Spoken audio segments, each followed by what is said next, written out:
All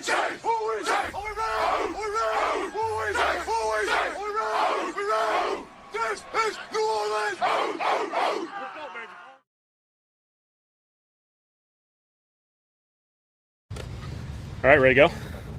I only know half the story, so I'm not going to know the other half, okay? So, let's field. So, good, awesome work. I think awesome work.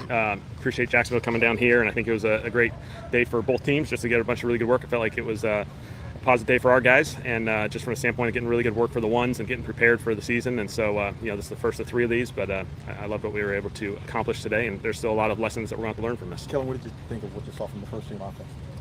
Thought there was some good stuff. Like anything in training camp, there's going to be some reps we're going to want back. We're going to need to correct ourselves, improve, sustaining a couple longer drives, which was good for our guys. This is kind of their first test of these 8-10 play drives, which is more real football. So this is their exposure to that, and that's what you're not getting in a preseason game by not playing in it. And so I thought that was really good work for our guys, and they just got to get acclimated to that setting. What can you say about Jordan Tyson and where he is right now? Yeah, I just know something with his leg. Him and Burgess was the other guy that left, something with their lower body, but I wasn't over there for that one either. So we'll see. We'll get more information. We probably have better ideas tomorrow. I don't know. No. What can you get that he ran off? It was probably a good sign that he ran. Yeah, he jogged off. I don't know. I don't know the whole story yet. Sorry. What can you get from these joint practices that you don't get in the exhibition games? I think you get different looks and different play styles. Every defense is going to play it a little bit different. And so I think that's good exposure. When your offense and defense goes together for, however many practices we've had, 10, 11 practices, you kind of get accustomed to, the way you fit combination blocks, the way, the front is structured and all these different things. And so you kind of get used to that. And now you get it and it's presented in a different way. And so I think at Planet Fitness, there's strength in numbers. I think the teams we're competing against the next few weeks is going to really do a great job of preparing us. You found the red zones in particular, what looked like it was pretty successful. I thought there was a couple guys that just made some plays. Chris had a couple of good ones. Bailey had a really good catch in the corner in the end zone. We missed a couple other ops. I thought there was some good, efficient run game in there. I think that's the one thing. Run game's got to come alive in the red zone. That's just the story of red zone offenses for forever. And I thought there were some positive runs in there that would set you up for favorable situations. When you're going against physicality of your team, because I know first time against another team. Yeah, I thought the physicality was right where it needs to be. This is still a practice tempo. We're all working under the same guidelines and rules. I thought their team and our team did a good job of being competitive, not combative. And we got some really good work. I think the physicality naturally comes alive a little bit in these joint practices, but I thought there was some good stuff in there. When you're 11 practices in against your own team, is the evaluation get a little dirty given that defense you're running, everybody kind of come out here? Is this a more pure evaluation of your own team? I think it's just a good kind of transition to the next phase of training camp. Training camp early, there's an acclimation, then we compete against each other, and I thought our guys did an excellent job of competing against each other each and every day the last however many 10 days. Then we transition to this area where we're going to play against a bunch of really good teams. Allows you kind of, hey, they haven't seen all the stuff that you're presenting or the fronts you're running or any of that sort of stuff. And so I think it's just a good refresher to kind of get another set of eyes and another set of opportunities in those same concepts. Your emphasis today, push the ball down the field, or is that just something that happened? I would just say naturally happened. What did you think of, I know you talked about the first team offense, but how about Tyler's performance today? Do you think he kind of took any steps forward, and what do you think of his command of the offense and overall performance? Yeah, for Tyler, good command. Felt like there were some real positives in there. There's going to be plenty of lessons to learn as we go through this. It's August, whatever it is, middle of August. We got a ways to go, and so there's going to be a lot of work to be done moving forward. But I thought, Tyler did some good things there. How good would you say Chris Olave was today? And not just that, but how has he been all camp? Like when Trey Palmer made the long catch, he was the first one over there to congratulate him. We've seen a lot of that. Talk about Chris today and the whole camp. Yeah, I just say Chris. Just an amazing offseason, for him navigating kind of the medical side of this, a contract side of this, staying really, really focused through all of that. It's allowed him that when he's had an opportunity now to get out here and transition back out on the field and compete, he's been ready to go, and he's playing really good football. Was that about 90 players? It's over here. A good guess. Yeah. I don't have the exact number. Yeah, probably. How do you think the how offense? many 2 minutes was? Sorry, I didn't mean to. Yeah, sorry. How much do you think? Seeing the offensive line against another team today, what would you think of them in their body of work? Yeah, again, really good work. That's a really good front. They're number one rush stopping defense in the NFL last year, so that's going to be really good work for us to test ourselves. They got size, and they're a very strong, physical, upfront football team, and so I thought it was good work. I don't have total updates. I know Burgess and Jordan didn't finish. I think everyone else, we'll see. Looking at the interior D line, both Shepard and Bronzo be able to come up with, like, do you like that 4 sacks in one game or a couple of sacks each? Yeah, no doubt. I think that those guys. Yeah. Not just on the edge, but in the interior, really getting after. Yeah, I think I'm excited to watch that other side of the ball. Haven't had a chance to see it yet, but you're going to need to generate rush inside. You know, I think we feel good about our edges. You know, we got some younger guys inside. We're going to have to generate that rush, and that's going to involve the interior D line, but also the linebackers. You know, ability to push the pocket is going to be key for us.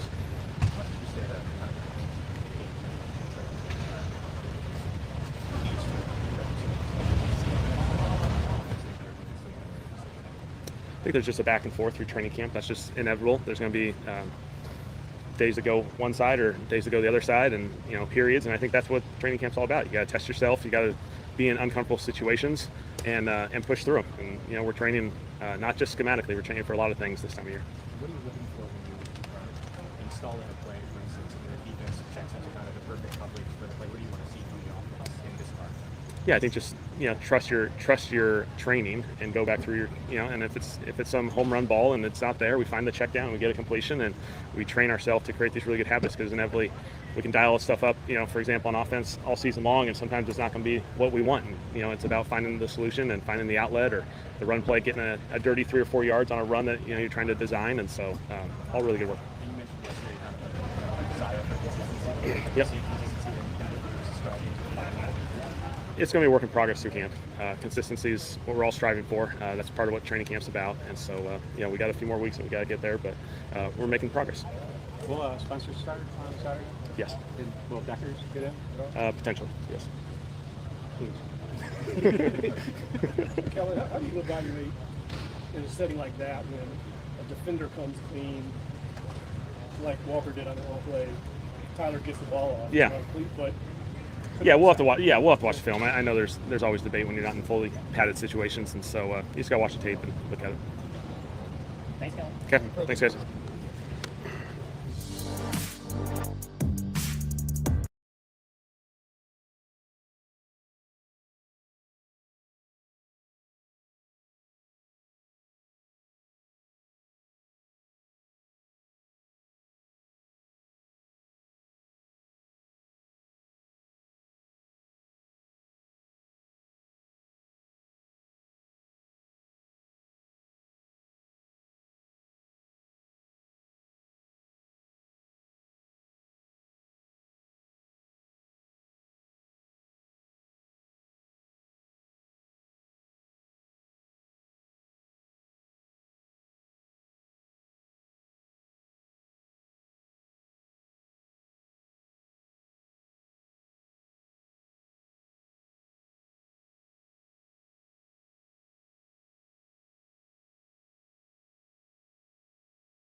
The Saints and Jags joint scrimmage situation. We'll go over that as soon as we can, with a lot of the stuff happening in terms of camp.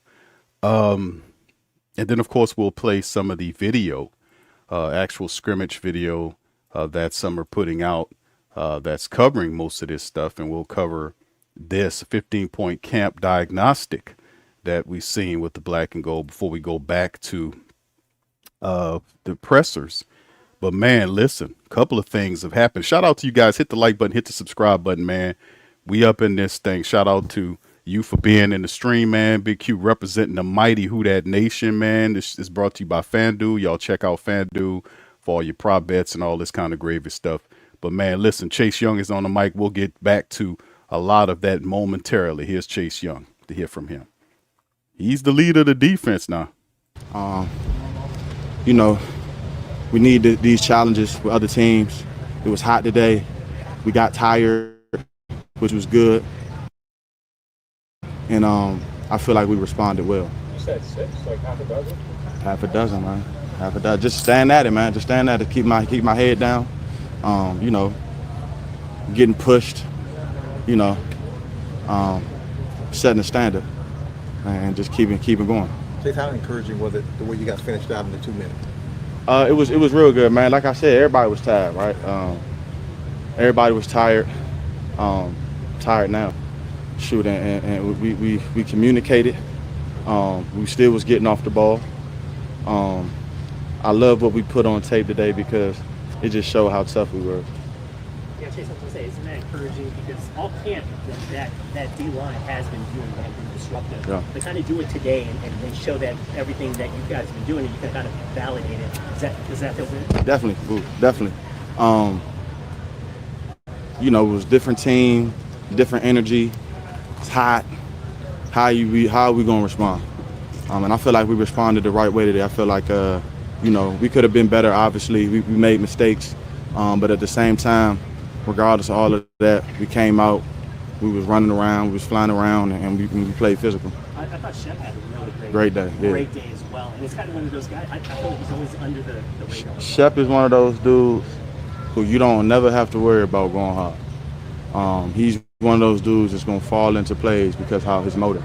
And that's why we love 9-3 and we value him there. Yeah, I mean,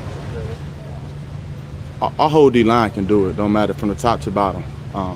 Never been worried about them interior dudes. Everybody on our depth chart inside, interior-wise, can play. So, you know, Christian, his number was called, competitive excellence. When your number's called, you got to be ready. He was ready today, you know, and we definitely happy with how he stepped in today. Chase, how good was that, like, the very first pass, someone throws, that Blind was able to pick it off? That kind of sets the tone. It sets the tone. You know, it sets the tone, especially when you play, you know it sets the tone. Give us momentum for the rest of the day. When plays happen like that, it gives us a spark. So we definitely, thank you, Ju. Chase, how tough is the red zone stuff when it's, again, going against an offense you haven't seen much, and maybe the stops aren't as much? Yeah, it's cool though because we need to make mistakes, right? We need to be in situations where we're not sure, so we can make our mistakes now. We can respond negatively now. So in a game, when we get in that same exact, you know, moment, then we'll respond better. So today, I know it's not going to be perfect, but you know, like I say, we was flying around and we was playing physical, and what it is what it is. Where would you say the defensive guys, both practices, look pretty good throughout? Does it feel as good as it was? Yeah, I mean, it feels good. You know, I feel like every day in camp we've been on it, just staying on top of holding everybody accountable. Everybody players holding each other accountable. And today I think we played good ball, man. Like I say, we definitely made a few mistakes, but overall, I'm sure the coaches will be happy. I know I'm pretty happy when we did. I feel like you guys are building on how you finished last year. Definitely. It's easier when you already know the playbook. Like I said the other day, and it's easier when you know. I feel like this set of guys, we know each other. We're real comfortable with each other, and we really play for each other out there. We really locked in. The opportunity to be able to kind of specifically work situational things, red zone, and all that, is kind of the benefit of joint practice versus Definitely. We need to get those looks in. DBs, they need to get those looks, and you know, like I said, we need to get tired. We need to be breathing hard. We need to get into them situations where it's in the game and it's on that last play drive of the Carolina and the Panthers, what you got in the tank. And I think that was tested today. And from the looks of it right now, I think we responded pretty well. But, you know, it's never as good as it looks, and it's never as bad as it looks. So that's film. Is this the day that you maybe felt the weather more than just because of the 90 plays or whatever it was? You feel it for sure. I felt it. But mind over matter. I mean, I'm human. You're going to feel it, but when you're out there, you're going to tell yourself, you know, you're going to have that good self-talk. But when you're done, you're going to know you put in a good day's work. Was this the worst one of camp yet? I think so. It's obviously, too, because juice is flowing. You're getting hype. You get that little jitters in your stomach. Like, you got to go, you know, it's time, you know, go to war, you know. So it's probably all of that, and, you know, your blood pressure probably goes sky high because you just about to, time to go. So, yeah. Chase, how rewarding it is when you're able, I know you want to do this maybe a couple of times a game, to get the tackle to flinch. Oh, no, it feels good, man. It lets you know that, you know, I'm getting off the ball. And, you know, that he got to respect to get off. So I'm just gonna keep getting off the ball, man, and stand down. Appreciate it.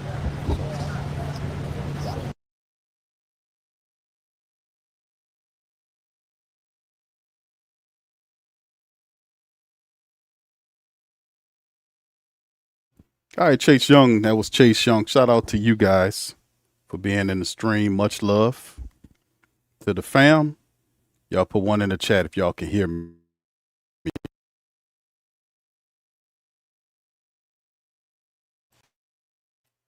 All right, well, Chase Young, fam. Listen, this is interesting, man, because the defense has been stepping up big time for a while, man, and this whole camp. And it's been a positive, bro. It's been a major positive going on with that, man. But this is the pluses and minuses, and we'll keep the train going. I didn't deviate back to the latest presser, but the plus, here's some joint scrimmage notes right here. The good Shuck and Olavi in sync, multiple deep connections from those two in the game. The offense was flowing against the Jacksonville Jaguars defense. Remember, the Jaguars defense represented problems last year for a lot of people. You couldn't run on them. They were pretty stout. The Saints were able to move the ball in scrimmage. Now, anytime you can see that type of level of success, it's a positive. Whether it's in scrimmage or it's in preseason game, it's showing that the concepts that the Saints are implementing are positive. Like, they're picking it up, they're understanding, there is synergy, there's chemistry there. Number two, the edge rush dominates. You just heard from Chase Young, said half a dozen sacks. Chase Young and Granderson take over. They're dominating up front, and that's what we need. Chase Young, you can see he's coming to his own as the leader of the defense. He is the leader of the defense. Now, we know Cam had that mantra for a long time, but it's a passing of the torch, as you can see, organically right to Chase Young, which, by the way, was an excellent pickup. A lot of people questioned them signing Chase Young because of his injury history. Look what kind of jewel the Saints got out of that. A risky maneuver from a player we signed. He was injured at the time. The Saints kept him, and look what he's become. Now, he's always had that talent, but now he's putting the health with it, and you can see that he's tuned in. So this is a positive. Shout out to Mickey and the GMs on that one. Number three, Julian Blackman sets the tone. INT on the first 11-on-11 snap. Julian Blackman is back, and I told you, Blackman and Justin Reed, those two vets are in for big years. Justin Reed's going to have a big year. We have a lot of our young guys, the cornerbacks up front, but the veteran depth will kind of minimize any mistake and also counsel in the secondary, plus the firing off of guys like Chase Young and Carl Granderson will also help, not have so many, hopefully, of those coverage issues where we could put pressure on opposing ops and force them into situations that benefit the defense. Number four, Jaden Price, family. Jaden Price keeps rising. Lockdown camp continues. He played well last year. He playing well this year. He's earning those reps. And Jaden Price has really been positive. He's been playing better than a lot of some of these other veterans in camp, and the Saints defense is taking notice of Jaden Price. He continues to rise in camp. Number five, Jeremiah Wright holds up. The rookie anchors inside. There was some footage I was watching where him was firing off, and they had some people going on. That was really good. Let's bounce at the top of the show. I thought it was a great day. I think every single period, I feel like we kind of had the edge a little bit. The run game was working really well. I feel like we had some good chunks in the pass game, and there was some good, some bad. They're a really good team too, and I think that was our goal. Is let's just go out there and focus on us. And I feel like we did that. I felt like we got a lot better, and it was fun going against someone else for once. How refreshing was it to see somebody else finally? Yeah, you're going. They don't necessarily know the cadence yet, or some of our packages, stuff like that, and it felt a little bit more game like. We're just going out there and playing, and it's August in New Orleans, and you're getting just a great battle out there for all the guys. So it was a lot of fun, and was really proud of how we stepped up as a team. Tyler, that red zone period, it looked like you guys were hitting on a lot. Had even a couple more that were close to the sideline. What went right for you guys during that period? Yeah, it's kind of similar ilk of just, we're out there and we're operating, and I feel like the communication was good. We go against the defense every single day, and we go against a new defense, and I feel like we were pretty dialed as far as just communication-wise, and guys stepped up and made some big plays, and that's kind of how it goes in the red zone. It speeds up a little bit, but at the end of the day, you got to be smart and you got to go out there and make a play, and a lot of the guys do. Is a day like today a cleaner evaluation for where you guys are at as opposed to like day 11 against the same guys, running the same stuff, doing the same thing over and over? Yeah, I mean, I think, you don't necessarily use other teams as a metric, but it's also a competition-based sport, and so I think it was a good day to focus on us as an offense, and I feel like we really improved, and I think more than anything it was good to go against a really good defense in the Jaguars, and continually we're going to be able to do that in the next couple of games against the Rams and the Cowboys. So we feel really good where we're at, but we also know that we have so much more to go. We're nowhere close to where we need to be, and but I also know that we're kind of light years from where we were last year as well. Jacksonville had a lot of obviously Jacksonville had the #1 rushing off defense in the NFL last year. A lot of those guys are back too. So to see you guys be able to run the ball, on those team periods, how encouraging was that for you in this offense? Yeah, I mean, it was awesome. Credit to the O-line, those big guys up front. I mean, it was unbelievable, especially back-to-back periods multiple times. There's not much rest time for those guys, and they're not getting subbed out like the D-line either. So they had a really good day, and especially with Trav and AK and Audric as well, they stepped up. So that was encouraging to see. Some stuff to clean up here and there, but overall, I think it's stuff to build on. Do you feel like, I know it's kind of a cliche, but some people use the term gamer. I remember last year, like in preseason, it seemed like, boy, these are pretty good plays, and like today, not that practices haven't been good, but it just seems like it's different. Do you feel like you're kind of a gamer? No, I mean, I feel like I just get better every day and every week, and I think practice training camp settings are that. It's not necessarily, it's not a game. We're trying to practice certain situations, and it's not always the exact look that you want, going against our own defense, and but that's perfect because now we get to work at it and we get to respond in those ways, and I think more than anything you're going against a really good defense in the Saints as well too, so it was just kind of really fun to go out there against a different squad, and it felt a little bit more game-like. So I think more than anything, we just were out there operating together. You hit a punch today. Passing today, was that something you came in trying to focus on, or is that just what was kind of presented? No, I mean, it was just whatever they were presenting, I was going to take advantage of, and we had some good checkdowns, some good run after catch. It's still not full football yet. It's still not tackles. It's still not exactly a game-like, but it felt a little bit more like we were being able to go out there and operate, and whatever it was going to take, I feel like we did a good job with. Some players have said that you throw a catchable ball, and I'm just wondering kind of how you refine that over the years. Is that something like you learn not to throw the same spin every time, or how does that kind of work? Like, what goes into making a catchable ball? Besides I guess the easiest way to put it is you want to throw it as hard as necessary, but no harder than that, I guess. I mean, you want to make sure that you're completing the ball, but in any way that they can go out there and catch it. I'm not trying to go break somebody's hands, but sometimes you got to rip it. So I don't know. I mean, it's just, I feel like they do a good job of it. I couldn't explain to you how to do that. You I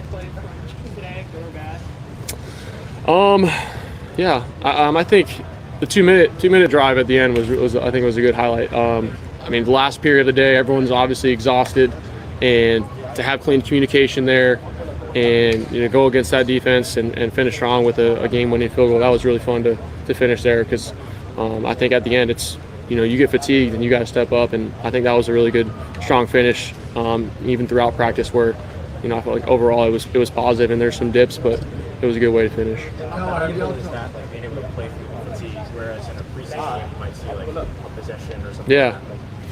Yeah, I mean, it's tough. It's preseason is not necessarily game-like either, as far as the flow of stuff, and you get a small amount of plays, but it's also you're out there playing football. I think for these opportunities, you get 70, 80 plus plays, and it's a lot more game-like as far as a rep count, and so it's a really good opportunity for us to take advantage of, and I think the coaching staff, they acknowledge that, and that's why we put such importance on it. You hit a punch today to Chris Olave. Could you talk about where his game is and where the two of you, where your communication level is? Because it seems like you guys were on the same page. Yeah, I mean, I think our communication and connection hasn't been better before. I mean, it's been. I mean, I feel. Booking.com. Booking.yeah. Hard is his attitude, his work ethic, who he is top notch, and he goes out there and makes really talented plays. So he's definitely that safety blanket, and that's why he got paid, and that's why he shows up every single day and works hard. So we got to keep building though, and continue with all the guys. I feel like everybody stepped up. Tyler, as far as the offense and with Coach Warren, have y'all talked about like red zone efficiency? We got to get somewhere around 60% touchdown percentage instead of like mid-40s. We're not necessarily thinking about percentages when you're playing, but it's more of the urgency in the sense of we have to make sure that we're possessing the ball and making positive plays. We can't go backwards in the red zone. We can't have turnovers, and we got to finish whenever we get on the goal line. We were not good enough last year, and we know that. That was something that was talked about a lot this offseason, and it's put an emphasis on what we're going to run and what we're going to be really focused on, and that starts with myself. And I think that's something we're actively trying to do whenever we have those periods. And obviously it's not going to be perfect right now in August, but I think we've done a really good job of getting better. How might what you guys have added on offense helps with that too? Travis, Jordan, just kind of the new bodies, and like, how does it help when the area on the field gets tighter, per se, and their skill sets? How does that translate to that area? Yeah, I think the common denominator with a lot of those good red zone teams are the ability to run the ball and playmakers showing up and making plays. It's not always going to be a perfect look. Like you said, it's a tighter area of field, so you have to be that more dialed. And I think we have some of those playmakers on the team, and it's on me to be able to give it to those guys and make sure that we're going in the right direction. And I think they did a really good job today. Hey Tyler, how much freedom did you have to make checks at the line, and in a day like today when you're finally going against a new defense, how important is that to be able to get in? Yeah, it was full freedom. I think that was one of my favorite plays was a touchdown catch for Chris. Getting to a different play and seeing the look there and getting him one-on-one, and a couple other plays as well where we're changing protection. We're getting to different answers, and there was a couple times where we had that in the 2-minute drive as well, where that's just a call it period. So to me, that's real football. You're out there and you're not getting the exact look that you want, but how do we kind of operate within a bad look or maybe get to the best look? And I feel like overall our communication was a lot better. In that play, was it to Chris? Was it like another play that was already called in the huddle, like a cam, or was it just something you saw and it's like, hey? No, we alerted to it. So we had a couple different plays called, and that was kind of something we've been working on a little bit. And it was just really well done by the whole offense. Sorry for the is there like a different mindset at all when it's one of these call periods and moving the sticks as opposed to if I take a sack, it's still first down next play. If I complete it, it's still 3rd and 10. Yeah, I mean, it's a lot of that time. It's you're not exactly getting a true feel, and whenever you kind of get in the flow of the game, you may get an understanding of when maybe you're going to see a pressure. You cross the 50 or you get on this down and distance, and a lot of those times in training camp practice periods, you're just repping the plays, and it's on us to make sure we're acknowledging those downs. And but I think that's the fun part, right? We're out there and you can go out there and move the ball, and that's real football. But at the same time, in a lot of those reset periods, it's we got to be dialed, and I think more than anything, we did a good job of understanding those. Tyler, when you say you feel like the offense is far from where it was last year, do you attribute that to you feel personally like we're better than last year? I think it's both. I feel obviously a lot more comfortable, second year in the offense, but I also have a lot more growth to do as well. But I think more than anything, I think the offense is tighter. We're a lot more close-knit. Our connections has been really, really good. And then also I think everyone is kind of second year as well, a little bit more comfortability with the operation of things. And there's still some nuanced stuff, but comparatively to obviously last year around this time, it's been a lot more smooth. But at the same time, we have a lot more work to do to get to our goals. Tyler, on the game Saturday afternoon, obviously you're not going to be playing, but do you just focus on listening to the play calls and what's going on as far as your involvement in the game? Yeah, I'm going to try and be as active as I can and talking to the guys and playing the game myself with my own head and being able to talk to their QBs and do everything that we can to go out there and win. And it's a big opportunity for a lot of guys. It's you're getting film out there, and sometimes it's limited reps, and sometimes it's a lot for some guys depending on the position. So I'm really excited to see how we do, and it'll be fun.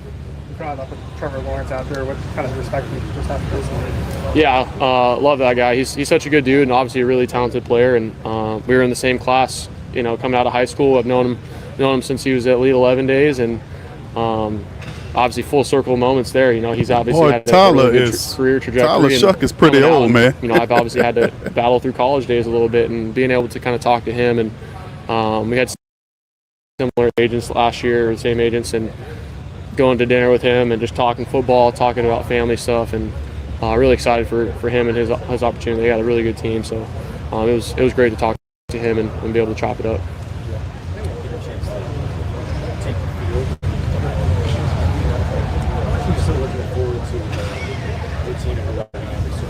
Yeah, I'm excited. It feels, you know, we got the family coming to the game. We got everybody, you know, excited to be back in the dome and to feel that atmosphere again, to run out there. And, you know, you start getting that feeling where it's kind of starting to get back. And I remember talking to Eric this morning. I had a tough time putting breakfast down because you get a little nerves going. Me and him were like, hey, let's just go play. And it felt like a game, and felt like a game week. So it was fun, and I'm excited for our guys to go out there and perform. You gonna feel it tonight? This workout, you think? Yeah, I'm gonna probably go spend 10 minutes in the cold tub pretty soon. But that's the best part, man. When you know you put everything out there, good or bad, you're just depleted. So that's the best part about being a New Orleans Saint too. You get really good work in training camp, and you can go out there in the dome and play fast. Thanks, Tyler. Appreciate it.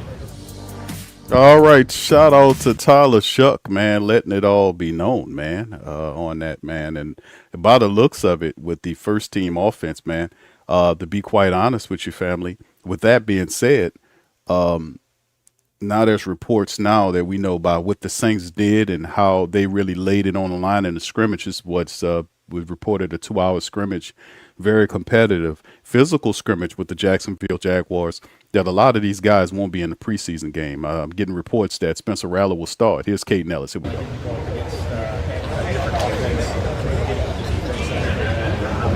Extremely valuable.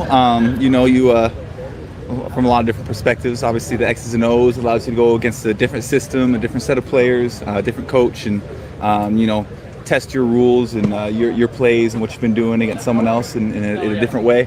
Also, you know, just energy-wise, like it's fun to get to, you know, play new faces and actually, you know, it feels like you get to cut loose a little more against someone that's not wearing the fleur-de-lis, you know. So it was a lot of fun today and extremely valuable. Hey, how are you being the coaching hat on the game, listening to the calls and coaching up?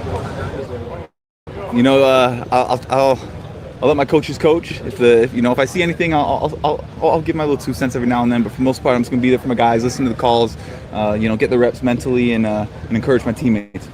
Chase Young said he had 6 sacks. Oh, that was me. Yeah, he said he had 6. Right. He said he had 6. Do you have an estimated count for the entire first team? I don't. You know, sadly, sometimes I got to be dropping. I wish I was rushing every play, then I would see every single one. But if he said he got 6, I'm sure we got 10 plus. I don't know. We'll see. Oh, I saw some plays. He was rushing extremely well. He had a good day, and you know, he was getting after it. Yeah, I was gonna say the D-line as a whole. I mean, right out the gate, you guys were able to get pressure up, and it seemed like that continued throughout the whole those lines. Right? Definitely did. And you know, you could. You know, it was a good back and forth with them in their offense. They made some good plays, but you could tell, you know, when they were in drop back situations, our D-line was really getting after it. How much is that benefit of, like, with red zone, you don't know what an opponent's going to do, and getting those, like, hey, like, you're working on stuff, you go, all right, for this, next time, does that kind of help, especially when the team has a little bit more success? Definitely. You know, especially in a situation like this where you didn't really scout and, you know, you didn't, you know, you're not expecting certain things, you're not calling certain plays for, you know, certain personnel and certain things that they run. You go back to the basics, and one of the basics is football is pass rush, is a D-line eating and dominating, so getting to play behind our guys, that'll always make the game a little easier.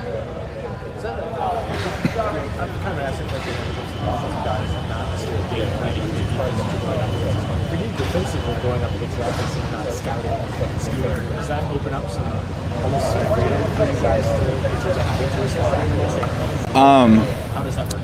Yeah, I would say kind of what you said at the end, how you respond in the moment. Like, it really tests a lot of the rules you've put into place, a lot of, you know, the things that maybe you've talked about in a meeting. Hey, some offenses will do this eventually down the road. We're not playing that against our own offense. but then you get to apply your calls to a different system, a different scheme, the run, the play action pass, the drop back pass, and they're going to do things a little different. And so it really puts you on the spot, forces you to, you know, kind of play on the run a little bit, but also to really, you know, get to learn your rules. Because at the end of the day, no matter how much you scout a team, you could prepare for a team for a year, and they're still going to do something you didn't expect on Sunday.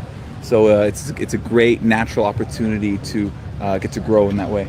Kate, in all your experience, what do you view as the number one aspect of like a top defense, where they might have a little bit of success, but you've been maybe at times not breaking? Is it scoring defense? I would just say it's energy. Like I think when you see great defenses, you just see guys flying around. Like, and it sounds kind of basic, but you really think about it, like it makes sense. Because not only when you're flying around, you're playing free, you're going to make more plays yourself. So in those one-on-ones, you're going to make the play. But it also makes it so it's like you can tell when a defense is great, when it's unified, when it's really going, because they'll make up for everybody else's mistake with running, with effort, with energy. So it kind of, you know, you put up the chalkboard and they say this is our play and we say this is our play, and it fits a certain way. You could draw it on a chalkboard. But an eraser is your effort. It erases things that the offense are doing, positions that they get you in. So the great defense is it's energy, it's effort. I mean, you look at, I'd say the top two defenses last year, the Broncos and the Texans. Broncos won, Jonah Ellis, my brother. The Texans too. But you look at how hard they run to the ball, look at how hard they play, and they make up for each other's mistakes. Not to mention also when you're playing that way, it gives you a higher probability of making your play in that moment. So that's what I'd say the number one thing is. When it comes to how long is that this stuff? No cover three, just cover three, right? Yeah, no. You know, it depends partly on the scheme you're in, your coordinator, and Staley's extremely smart.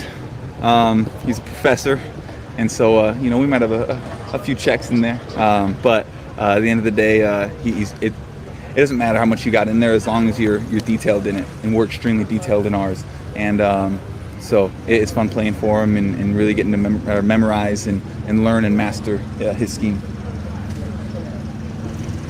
All right, y'all. Thank you. Appreciate it.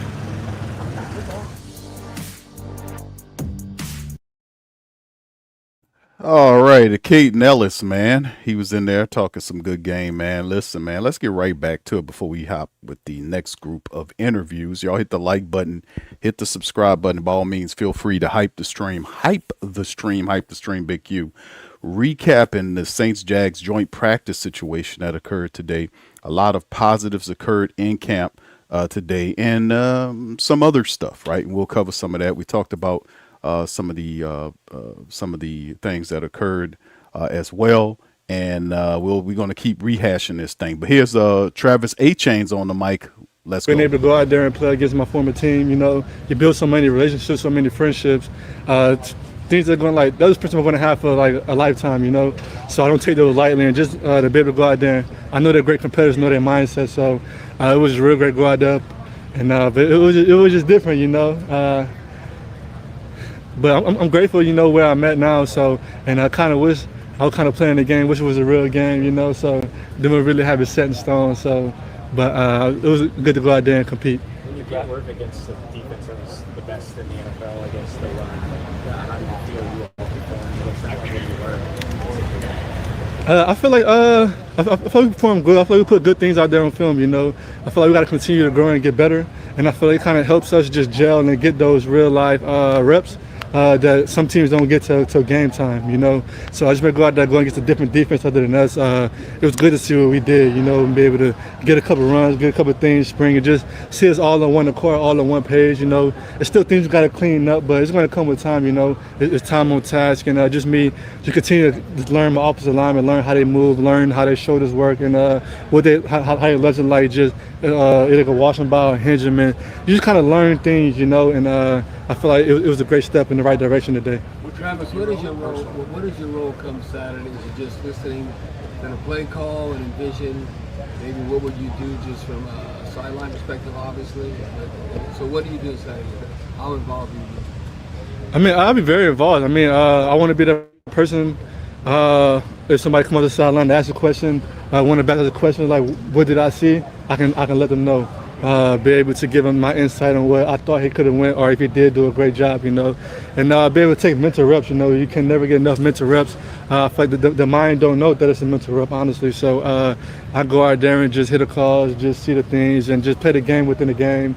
From the mind, because half of the time the game is played from the neck on up. So I just be able to continue to further my growth in this offense. I feel like that's what I'll be trying to do on Saturday. What do you think of your own personal performance today with this first-team offense going up against that run defense that was so good last year that has a lot of big pieces back? I feel like I put some good things on tape, but I feel like I still gotta get a lot better at just my stamina, just being able to withstand a hot practice like that, you know, man. That sun kind of get on you, that money get on your back. Feel like I'm out there hauling the trailer when I got the ball. So I just got to continue to get in better shape. That way, whenever I'm out there, it's kind of just second nature. I'm not thinking about nothing. I'm kind of flowing. I'm in flow state of that sort. And just I feel like I just got to continue to build my stamina, because that's going to help me in the long run. Whenever everybody gets tired, you got the bastards out there to be able to get stronger and stronger. Those are the guys who, you want on your team. And you talked about that you were trying to build that cohesion with this offensive line. I mean, and how would you say that's been progressing, that kind of process throughout training camp? I feel like I've been progressing really well. You know, I feel like we're kind of on the fast track. But days like today are very invaluable for us, because we're going against someone else. We're going against ones. We're going against starters. It's like game-like opportunity, game-like reps out there today. So we got to go watch film, learn from it, continue to build. But I feel like we're heading in the right direction as an offense. Seems like the Jaguars players, personnel, and so forth, are pretty eager to come and say hi and see you. Is that gratifying in either way, or meet your expectations? Yes or no, it's very gratifying. Like I said, man, when you're somewhere at a place for 5 years and you put your heart and soul into a place, man, that's how it's supposed to be, you know.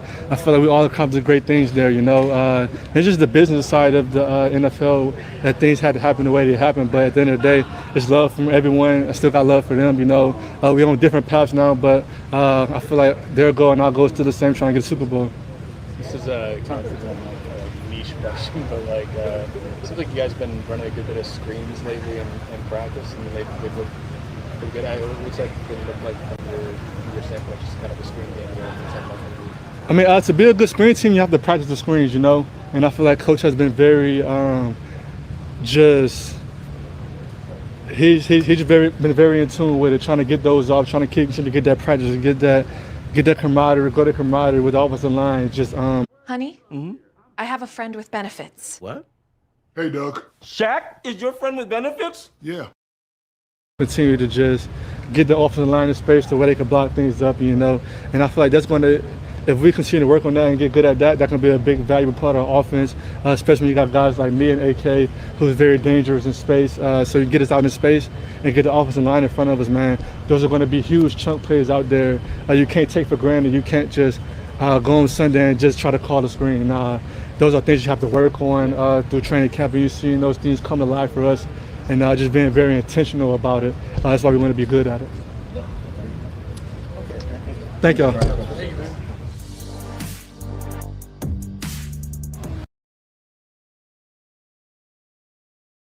All right, Travis A-Chain, man. Shout out to that brother. And that commercial with Shaquille O'Neal, man, is hilarious. I don't know if y'all see that before, but it's hilarious. All right, here's Chris Olave, man. Good day at camp for him. Here we go. Time going against somebody else. I mean, going against our defense, they kind of know what we're doing, but going against somebody else, being able to display what we could do, I feel like we had a pretty good day. I mean, it was pretty good, but we could still get better. What did you think of Tyler today? That's what Tyler does, man. He stands back there, delivers the ball on time. He does what he does. If he got to get out the pocket and make a second play, he does that. So you seen at the end of the last year, I'm not surprised by it. He said that his connection with you has never been better. Do you agree with that? And why do you think, if so, that connection is so strong between the two of you? We just believe in each other, man. We know what we could do. We know the work that we put in. We grind, we work hard. So he knows what the standard I hold for myself. I know the standard he holds for himself. So if we miss a ball, we on to the next play. We try to take advantage of every throw. So I feel like we're on the same page right now. How valuable is it in a scenario like this where you're going to get some reps, you're going to see third down, you're going to get to see third down, Whereas in a preseason, even like a drive or something like that, like how valuable is that? It's great. I feel like the joint practice is it's a great thing. You know, just from the morning, we get it straight out the way. It's not a noon game or a 3 o'clock game. We practice at 9 a.m. and we get straight to it in all situations. So I feel like joint practices always does a great thing for us, and we got 2 next week, so we're looking forward to them. Did y'all have a little bit of a game day vibe coming in this one? Like them coming into your facility? Yeah, we knew what was going on. We knew it was going to be a long practice, especially in the heat, but they told us to prepare for a game yesterday, so we had to do that last night coming into today. So it was great work at the end of the day. What does that take for preparing for, like, to prepare for a game time? Like, is that looking a little bit at what they did last year, or like, what's that? Not really, man. It's just competition at the end of the day. At the end of the day, it come down to matchups. Most of the time, you're gonna get a one-on-one matchup. Just gotta win your matchups, and that's the name of the game. Just to be able to win, and when they go shell or stuff like that, we gotta adjust. So just coming out here competing, that was the number one thing. Chris, there's been a bunch of times in this camp, like today when Trey Palmer caught the long one and with Barry on Brand, where you're like the first guy to go congratulate him and tell him stuff. Is that something that, like, being that guy, has that been something you like consciously said, I need to be this guy, or how has that sort of evolution? Nah, that's just how I am, man. I'll just be proud of them. I see how hard they work. I see how hungry they are for the opportunity. Barry was waiting for a ball all day, and he didn't get one to the last period. So I was super proud of him, especially Trey. That's what he does. He gets stretch the defense, run down the field. He was kind of waiting for a ball too. But just seeing the guys make plays, that's really the standard. Just trying to go out there, make plays, have fun, and celebrate. And you're comfortable in that role, right? In being the leader of that group? Oh yeah, for sure. I'm not really a big talker. I mean, everybody growing out here, but I feel like just leading by example. You know, working hard, doing the right things, having the plays right, all that type stuff. Just setting an example. I feel like I set that really high. You approve of Barry and doing the same celebration you used to do with Janine? He told me he ain't know that was me and Shees, but they basically the same player. I ain't gonna lie. Barry remind me a lot of She, just how, because me and She came in the same draft class, but just how he's impacting the game. He can stretch the field, but also he can run routes. So I'm super excited for him and his future. It's like all three of those rookies. We've gotten something from each of them. Jordan. Oh yeah, all the rookies, yeah. Of course, Jordan and Barrion, but Bryce is doing a really good job too. He's coming on. He has talent at 6'3", 200 pounds. He can run. I feel like he's getting better and better each day of practice, and I'm excited for him. It feels good to get more kind of action downfield in today's practice. Oh yeah, for sure. Especially with our defense, you know, they kind of know what's coming, but just to go against somebody else, to be able to run our double moves, be able to run down the field and try to make plays even in contested situations. I had one contested situation I could have made, but like I said, it's definitely a great opportunity for us to go against somebody else and be able to display what we can do. Is that something you feel after going against the same defense every day, they start to kind of know your stuff and you get a different group out there and it's kind of more? Yeah, for sure, especially 2-3 weeks into camp. They kind of know what we're going to do. They kind of anticipate routes and stuff like that. But like I said, going out there competing with somebody else, it's a huge thing for us. See what we can do. Shows what our guys can do. I know you all haven't done anything yet, so you say social media is everywhere, but there is significant positivity around you and this team. Do you kind of shut that out, or is it hard to avoid people sending you stuff and talking about what you all could be on? Oh yeah, that's always going to be a factor. You know, the social media, the stuff like that. I mean, kind of rules the world really, but at times we gotta cut that out or not look into it at times. So we know what we got in the building. We all work hard. We all together, even not even on the field, in the meetings and all that stuff. So when things go bad or when things are going good, we still got to lean on each other in times. And like I said, we just got to trust each other. Somebody's a little unheralded sometimes in y'all's room. Kevin Austin gets a lot of attention in practice. What do you think of that? He's a great piece, man. When you say play our role, he plays a big role for us. He does all the motion, he does all the dirty stuff, all the blocking. He can even make plays on the outside too, which he wants to do most of the time. But just having his mindset and what he does, I feel like he's a big body. He could go in there in the run game, dig pieces out, block safeties, block linebackers. He doesn't complain about it either. I feel like that's a great thing for us and a great piece for us. And when he gets an opportunity in the pass game, he most likely comes out on top. So. Appreciate y'all now. Mhm. All right, shout out to Chris Olave, man, for doing what he's doing here, kind of breaking the game down. And shout out to you guys. Appreciate you, Just Leo, for the super chat. Donations. Donations. Donations. Donations. Donations. Donations. Gifts. Gifts. Gifts. More gifts. More gifts. Shout out to you guys, man. Appreciate you, Just Leo, man. Much love to you guys. Appreciate you for hitting the like button, hitting the subscribe button if you're enjoying the information. Listen, fam, let me get into it before they get back at it to kind of drop game about what we got remaining, the things that took place at camp. Here's a graphic right here to show some of the family members what occurred. As we talked about, Shuck and Olavi and Sink, multiple deep shot connections with those guys against the Jaguars defense, a positive.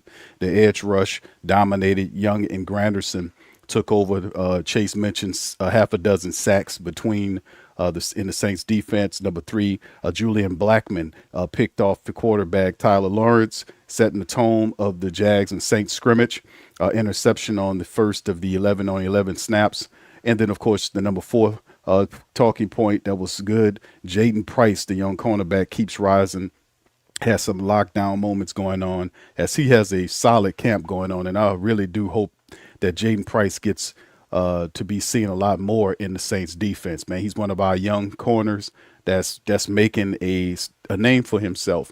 Number 5, Jeremiah Wright held up against the point of attack against some very good defenders interiorly for the Jaguars, which is a positive. Remember, he's not close to, it's still a lot of stuff to develop with Jeremiah Wright, but we all know he was strong as a bear, and he just have to work on his technique. The Saints have that positive. And of course, number 6, the kicker stay perfect. Brown and Smith answer the call against the Jags. And of course, the minuses.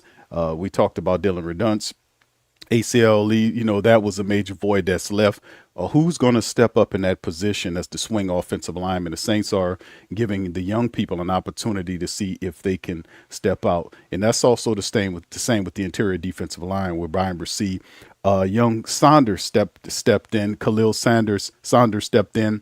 And you can see it was a drop off according to reports. And you can look at some of the footage of the Saints needing to get better there. But they put Saunders in there to test him in scrimmage as well. And of course, we talk about the Shuck. Some of the takes was red jerseys out, supposed to protect the quarterback. It was still stuff going on with guys were bumping into Tyler Shuck. That wasn't cool. The reserve passing stall.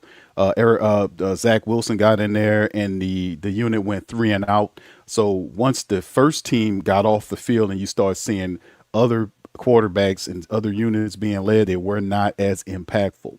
Number 11, edge depth dropped off after the initial pressure. Other guys have to step up, whether it's Tyree Wilson, whether it's Fadil Diggs, or whoever stepping in to pass the reserve pass rush role with Cam out with the hammy, and Carl and Chase doing it on the first team. Guys like Tyree Wilson in particular, Fadil Diggs, and these others have to make a name for themselves, have to step up when their name is called. And of course, mixed results. The backup QB race, Rattler flashing, no separation. But although I do think Rattler is ahead of him just because, but we'll see Rattler in this upcoming game. Tyler Shuck will not play, according to the reports, in the preseason matchup against the Jacksonville Jaguars. It looked like Spencer Rattler would get the call to start against the Jags. So just a little game on that. The defense finds its voice. Caden Ellis suggested a new command. You heard him talking about it, his presser, and that's big because the Saints definitely need that edge. Excuse me. Number 14, secondary rotates heavy. Youth shines. We talked about Jaden Price and others. Stepping up, Tyrell Burgess did have a little injury situation. I don't think it's much to kind of talk about right now. I don't think it's too deep. And number 15, Jordan Tyson evaluation continues. He tweaked his hammy today. So this just to let some of the family members know about that situation that he did tweak a hammy. Here's some of the notes right here. Shout out to Jeff Nowak. he had some of these notes to kind of pass on to the family members. 5+ chunk plays and multiple long touchdowns with the Saints offense. Chris Olave had 3 touchdowns, one-handed near miss. Vele and Devon Vele and Lance heavily involved throughout the practice. Charlie Smith, 3 from 50+ yards, plus a 53-yard winner. For him, Tanner Brown also connected on 53 yards. It's going to be fun watching those guys. And of course, the Cole watch. We talked about Jordan Tyson, left early with a hamstring tweak. They're calling it a tweak. So, he might be shut down for the rest of the preseason, just like Cam is. You can never play with those hammies, man. They're very, tricky. The left side pressure, was doing their thing. That backfield heat, more pressure than they wanted to see coming from them. So you seen the left side pressure from the Jaguars. The backfield heat was there. The backup reps, Rattler and Wilson split the work. Nothing really standing out of those guys, kind of even up according to reports. The second team offenses and third team offenses really didn't look like that and would, need more work. And we'll see what's happening with Jordan Tyson, Jordan Tyson later on, man. And hopefully we'll see about it improving a bit, but it is what it is. All right, and then just to give you guys a update here, what's going on with pretty much the Saints injury report from newest to oldest as updated right now, man. And look, we're gonna cover this in just a second. Let's get to Julian Blackman. He's on the stage. Here's Julian Blackman. What was there a mindset that led to that? Was there you guys chomping at the bit to play today or anything that led to that? I think it's a little bit of both. We were all excited to play somebody other than our teammates. You don't want to go in and play the same guys becomes a little repetitive. So being able to go against the Jags today was fun. We were all excited, especially as a defense. Speaking for myself, I was excited to go against somebody else because it's been a while. So, I just didn't want to do too much, do my job, and plays will come to you. Did you read it right or? Yeah. It was just a call that I gave, and so me and Q just played how we were supposed to, and we just executed it. I think I asked you this last time you were here about the year away and what that feels like. But to get one on the first joint practice early in the practice after not being here for a year, how special is that just for you personally, just to be able to get that right off the bat? It feels great, man. Like I said, I think that it's something that I take very seriously, with just taking the ball away, and so being able to come back and continue that after being sidelined for as long as I was feels good, because if you do it in practice, a lot of the times you're going to do it in games too, so you got to be in the right spot and see the right things and you'll make plays. You had 2 picks last year against the Rams in practice. Is there something about joint practices that really brings it out of you? I don't know, man. Sometimes it's maybe. I think it's just going against other people, trying to put myself in a game-like situation as much as possible. And, quarterbacks also in joint practices are willing to throw a lot more risky than a game. So, sometimes they kind of force the ball instead of just playing how a game would go. Anything just get validated from the game in terms of what this defense can do from this practice? Absolutely. I think that we've always known that our defense has something special. It's just up to us to realize it and to attack everything. And I think, from the D-line to the linebackers to the secondary, we have a lot of solid pieces and we're all really connected, and I think that it showed. He's credited 6 sacks for himself today. Is that an accurate assessment? Chase, I wouldn't be surprised. 6 to 10. That guy, he's a monster, bro. Yeah. Is it different, the mindset? I'm guessing you guys did do a boatload of game planning for joint practices. Right. Is it different when you're in a situation like this when you're sort of just playing and sort of just making live calls? Is that better for you somehow? How is that different? Yeah, I think it's different just because, like you said, you don't really know what they're going to come in and do because you don't have tape to go off of other than last year's preseason. And the offense can change so much from a year ago. And so it just comes down to really knowing your job and, what to look at pre-snap, post-snap, and what you're seeing. So we like to talk about routines. I was talking about this last time. But, if you have a routine every play, ultimately, no matter what they come out and do, you should be in the right spot. Hey, can you talk about what's it been like just watching what Chase has done this camp, following up what he did last year? He's a beast. I haven't played with a D-end as dominant as Chase. And honestly, a lot of our plays are credited to the D-line, Chase, Grando, all those guys. And just the steps that he's been taking as a leader, it's something that we all look forward to, and we're excited to see what he can do, because I know, like, if he's playing well, the ball's going to be in the air. So that's how I look at it. I'm like, and if the ball's in the air, that means we're taking the ball away, because the quarterback's got to get it out quick. So, you know, he's one of the guys that I'm also closer to too. So just watching him grow as a leader, it's been fun to watch. Hayden was talking a little bit about like checks and rules and that all that on the defensive side. How much does, without the game planning and everything, how much of an opportunity do you have to kind of work through that in this environment? Yeah, it's just like I said. I mean, it's one of those things where you don't know what's going to happen, but you do know your rules. And I feel like we understand the defense pretty well at this point. And so just being able to, you know, roll the decks through all the things that we could get before they happen, I think it helps. You know, we're all out there talking to each other about what could happen, what these guys like last year. And I think that it just makes everybody play faster. What makes you and Chase closer? Honestly, just being here longer. You know, everybody is very inviting on the team. I think that the longer you're around, the more guys kind of just connect. And, you know, also, I think that we all just have a belief in. Librela has helped Norman get back to his old self. Librela is used to control pain in dogs with osteoarthritis. Adverse events may include ataxia, anorexia.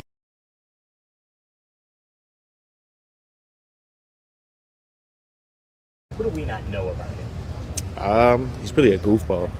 I don't know. I mean, he probably shows it up here, but he's really a goofball, man. Like, he's very light. He's very funny. Like, he's always just on go. It just never stops. He's always talking, and he's always just excited to be around, just because his energy it's contagious. So he's just a goofball, man, and it's good to have those kind of people around. How's he as a trash talker? Listen, I wouldn't want to trash talk with Chase. That's all I'm gonna put it. That's just how I'm gonna put it. We see him really lean into it when he can get somebody to jump on the line. Oh yeah, absolutely. I mean, because you know you're expecting for him to do a pass rush, but the thing is he's strong too, and he likes to play the run too. So it's one of those things where it's a mind game for those guys that have to block him, and you cause penalties when you're dominant like he is. I just want Tyler about this just from a quarterback perspective, but on your side, in these reset periods, is it a different mindset as all as when you're out here and it's a college, the chains are moving where no matter what we do, it's still a first down for the offense, or it's still a third down no matter what we do? Like, did you approach it the same either way? Yeah, I think you approach it the same. I mean, you have to kind of look at it differently depending on what situation we're in. You know, if we're in a call-it period, then you're not really scripted, so it's just whatever they call, we got to play, and whatever we see, we got to make sure that we get handled. When it comes to like first downs happening over and over again, it's just kind of, those are first and second downs are just something that you just, they could run it, they could pass it. It just depends on the down and distance for real. So, Julian, you might have answered this already, but did you bait Trevor Lawrence on that first pitch, on the first pass? Nah, Set him up a little bit. I didn't really bait him. I was just doing my job, to be honest. It's like when you start a game or a practice against another opponent and you have adrenaline going, you want to just get your keys right. You want to read right. You don't want to do too much. You don't want to press. And so for me, it was just being in the right spot. And, you know, sometimes they just throw it to you. After what happened last year, was that a scary few hours of the week when you went out with the knee injury? No, I wasn't worried. I knew what it was. Like, it was just a little hiccup. And for me, you know, 17 games is important. And so I just didn't like the way that I felt when I was warming up. So I just shut it down, just make sure that my quads are moving the right way, that my knees feeling the right way, so that I can come out and execute the way that I'm supposed to. Is that something you were done in the past, or is it kind of like... No, I think that's definitely just, you know, years of getting injured. You know, a lot of trials and errors, like I said previously, is one of those things that I just felt like I knew what I had to do in order to, you know, come back and be out there today. So, yeah, instead of reactive, for sure. Yeah. That can be, I imagine, I mean, correct me if I'm wrong, but I imagine it could be a little bit of a tough kind of skill to develop over time on, like, I don't want to take myself out, all these other things, but, like... Yeah, absolutely. And I think that just comes with all the injuries, bro. Like, if I wasn't going through all the things that I had previously been through, I don't think that I would have been so, like, proactive about it, like you just said. So, yeah, it just comes with time. Cool. Thank you, guys. Yeah, thank you, guys. All right. All right, that's Mr. Julian Blackmon, man. Julian Blackmon been putting in work, doing a lot of positive stuff, to be honest with you, fam, with Julian Blackmon, man, stepping up, handling up. And like I showed the player card from Julian Blackmon a few shows back, I didn't want people to get the idea that this was an injury-prone player. The majority of the seasons he played, and he played very responsibly. So anyway, that's the end of the Saints presser. It just ended. Shout out to you guys. Please feel free to hit the like button, hit the subscribe button, and by all means, feel free to share the show on social media feed. Hype the stream, man. Big Q representing the mighty Who Dat Nation, man. We up in this thing, man. I appreciate you guys for chiming in. Now let's get right into it, man. Let's recap this thing now that the training camp presser is over with. Right, these are key things that happened today in scrimmage. Just a few of them, 15 points of emphasis to kind of go over. The pluses, the good, Tyler Shuck and Chris Olave, their connection manifested multiple times down the field. We've seen touchdowns being had with these guys. As you can see, they're picking up the pace and getting it together. Their confidence grew. The offense was nice. The offense was fire against the Jaguars defense, and that was the point where a lot of people wanted to see what happened there. Can we get to a point where guys start firing off, things start happening, start popping for the offense? And we've seen it in the scrimmage here, and that's a positive thing. The edge rush situation, half a dozen sacks collected by the Saints defense. Chase Young and Carl Granderson were handling up, doing their thing, man. It was a positive. They handled up. It was a drop-off after the point. We'll talk about that in the mixed results side of things. And, of course, number 3, Julian Blackman, you just heard from him. He got the first pick to start the practice off. He picked off Trevor Lawrence, and that was good. And like I said, I'm telling people this about Justin Reed and Julian Blackman. Those guys going to have good years dialed in, especially Justin Reed. I think he's going to have a big year for the Saints in his second season with them. Jaden Price, the young cornerback, is stepping up, handling up, has had a solid camp up to this point, continues to step up, handle business. And we wanted to see some of them, somebody, maybe a couple of guys, make the step. Jaden Price is competing with Isaac Yiadom and all these other guys. We've seen Martin Emerson Jr. have a positive day at camp the other day. Jaden Price has been very, on point. Last year he was on point. This year people are really starting to see, and he's getting the respect of the defensive coaches. So we'll see him in the Jaguars matchup against, the Saints against the Jags matchup, the preseason game tomorrow, Saturday. And Jeremiah Wright, wanted to see what Jeremiah Wright looked like against competition. Jeremiah Wright stood up, and the competition wasn't marched back. He handled his business in camp today against a very tough group of defensive linemen the Jags have. Shout out to him. The kickers stayed perfect. Both Brown and Charlie Smith hit from multiple yards or distances. They were perfect in camp. That's a positive as that battle continues to loom. The minuses is, of course, we are dealing without our top swing offensive lineman and Dylan Redunce done for the year with the ACL, meaning somebody has to step up. Which key reserve steps up? Who earns the spot? Who's going to be that next guy? As you know, the Saints haven't brought in big name veterans to kind of occupy, or maybe not big name, but maybe a veteran of some sort to come in and kind of, fill that spot. They're looking at, can somebody else that's currently on the reserve side of things for the Saints offensive line step up and be that guy? And this is what the camp is for. Obviously, if they don't see that during a training camp, there's always a possibility that a guy could be added prior to the regular season when everybody get down to their cuts. The Saints might see a couple of people that they like and might claim or sign guys accordingly, or might even be a trade. Remember, last year we seen several trades and claimings that happened for Kellen Moore prior to the regular season. We seen them the move that brung us Luke Fortner, the reserve center last year, which turned out to be a phenomenal move for the Saints. When Eric McCoy went down, Fortner stepped in and did a very good job as a backup center, and that he was a big part of what happened with the Saints having that second half of the season resurgence to finish 5-3. The offensive line really synced with Will Sherman and the like. So you've seen that. Would that be a situation that we revisit again after training camp is over with? Could be a possibility. It's always a possibility, right?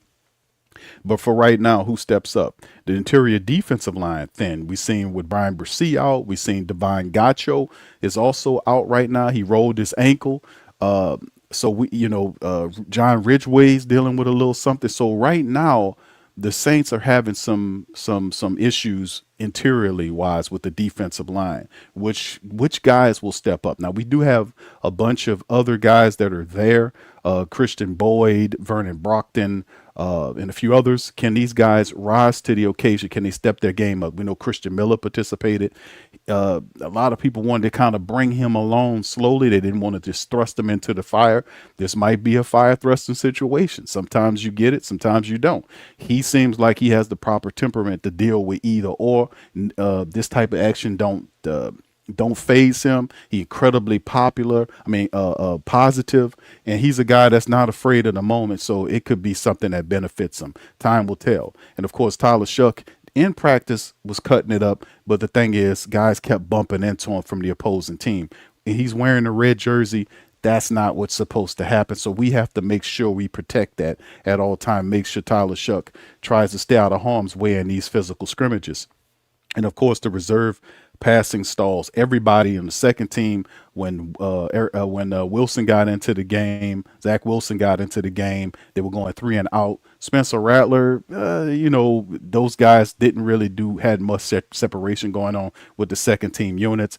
We'll keep watching that moving forward. And of course, after you've seen Chase Young, after you've seen Carl Granderson, there was a drop off. Tyree Wilson, Fadil Diggs, whoever else is there at the end, these guys must step up and continue to bring the pain off the bench. Now, of course, we know Cam Jordan at some point will be available to play in the regular season, and that'll help us from a depth standpoint. But for right now, other guys are getting reps, and they need to make them count. They need to make a name for themselves. And of course, we get to the mixed results side of things. We talked about the backup QB race with guys. I still say Spencer Rattler's ahead of Zach Wilson.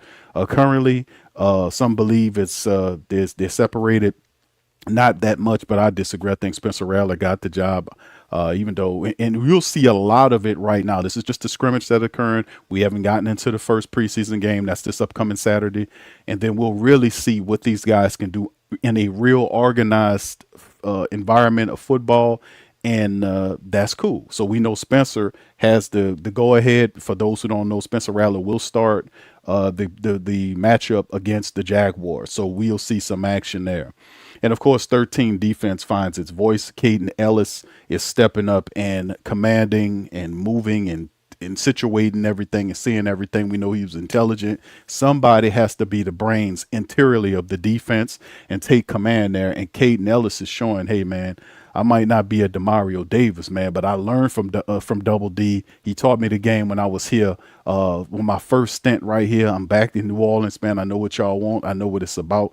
Let me kind of step up here. So he's slowly moving into that role. And, of course, the secondary is rotating heavily. A lot of the youthful cornerbacks that we have on our team are starting to shine in capacity, which is good. The defense has been a strong suit of the Saints throughout the OTAs into training camp, and the offense is finding it difficult to deal with them, which means that, man, listen, this is good for our defense, meaning going forward into the rest of the exhibition games or the preseason matchups, we'll see more of the youth, and we'll see more of where the positioning is in terms of who should have spots and elevate from this point. From the bottom to the top, so to speak, in terms of our depth. We'll see. And, of course, Jordan Tyson is being evaluated. He had a hamstring tweak. I think that's the biggest negative that we could talk about in the scrimmage, is that when you have these physical scrimmages, you want to come out as healthy as you possibly can. You don't want to have a situation where guys are getting hurt in the scrimmages and all this kind of stuff. So Jordan Tyson tweaked the hamstring. I'm gonna have to I don't know if it's the same hamstring he'd be dealing with or if it's the opposite one. I'm going to say it's the same one. I'm gonna do some research to make sure, but I believe it's the same one. But I just wanted to let you guys know that's some of the minuses that occurred there as well. All right. So anyway, this is kind of the joint practice quick notes right here to kind of talk about as well, to kind of enforce for some of the family members to go into it. Y'all hit the like button, hype the stream. We talked about all this other stuff right here, just to let you know with that. And this is some of the notes that was presented by Jeff Nowak, this is his notes that he talked about: the chunk plays downfield, multiple long touchdowns, run game opening holes, which is a positive right now. So we've seen the offense flashes in the red zone, finishes in the red zone. This is something that we didn't see during our own offense versus our own defense right there. You know what I'm saying? Sometimes it helps. It definitely helps when you're scrimmaging against somebody else, right? It definitely helps as opposed to you taking on your own people and all this kind of stuff. It's a breath of fresh air. Guys can kind of cut loose, if you know what I mean. They don't have to worry about not hurting the other guy, their own teammate, this sort of thing. They can kind of cut it loose against guys.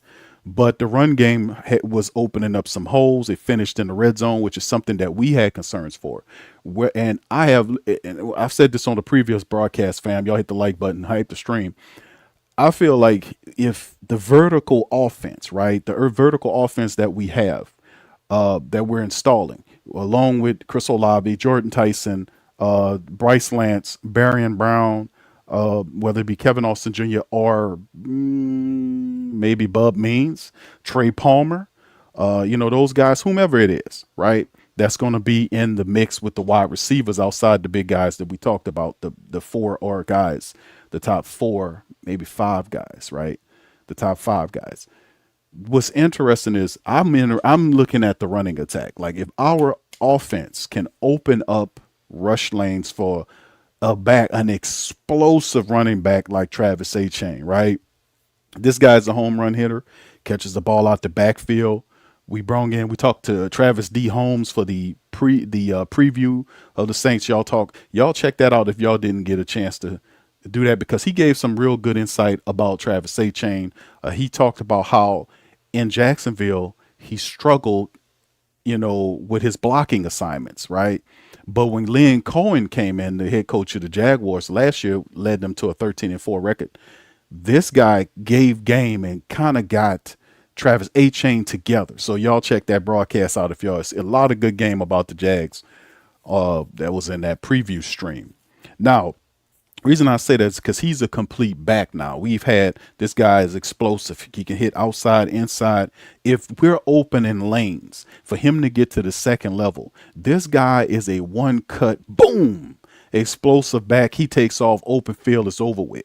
And we have that type of explosiveness in our wide receiver room, our running backs that catch like wide receivers. Elvin's there healthy. He's been having a solid camp. We've not really been talking about him because we're looking at other players. And also Travis Etienne. Travis. Oh my goodness. Travis Etienne, Elvin Kamara, and Audric Estime. That's who I want to throw out there. Audric Estime. Audric Estime has been having a stellar camp, fam. There were times when they gave Etienne and Elvin some, rest, and he was running with the ones. He has gotten better, right? He's figured out the offense because Audric Estime is a guy that only comes with a physical side of things, but he also has the ability to also block when needed to be. He's also a guy that has the ability to catch the ball out the backfield. He has some wiggle. He's not elusive like an Elvin or Travis Etienne, but still could be an effective runner for the Saints in the third capacity, right? If you bring him in. So Devin Neal got a hammy. Kendre Miller got some type of back issue. And then you got Ty Chandler. We haven't heard too much about Ty Chandler, right? He's still trying to figure it out. And then there's C.J. Donaldson, the 40 touchdown getting running back out of Ohio State. There's a north-south thumper. So you have some guys there. But Audric Estime is he's definitely that third running back as of now. We'll see a lot of him in the preseason matchup against the Jags. So I want to just throw some light on him as well. So opening up holes, we need that. My concern was, can we open up the running lanes and run the football? And once we do that, fam, that vertical stuff is going to come organically. That's going to happen organically. Because sooner or later, you have to drop a safety there to stop you from running the ball, and that'll be the biggest mistake you ever made. I'm talking about flash touchdowns, explosive plays that demoralize opponents just repeatedly. The Saints will have that ability to touch you at every level, offensively speaking. The explosion is there. The skill is there. They just need to get it in sync totally. And having that running game open holes today was big. Olave had 3 touchdowns plus a one-handed near miss. So Olave's in rare form. He got his money, and now with people saying he shouldn't get paid. Some was saying that. I said, man, listen, Olave earned that money. He's the number one guy. There's no other guy that caught as many passes as he did since he's been here, included the injuries or whatnot. He getting paid like a number one. So at this point, he's available. He's making the plays. He's who the defenses look at and say, hey, man, we got to slow that guy down. So they're addressing him like that. He had 3 touchdowns. Now it moves on to should he get paid to did he earn the pay? you can't satisfy some folks.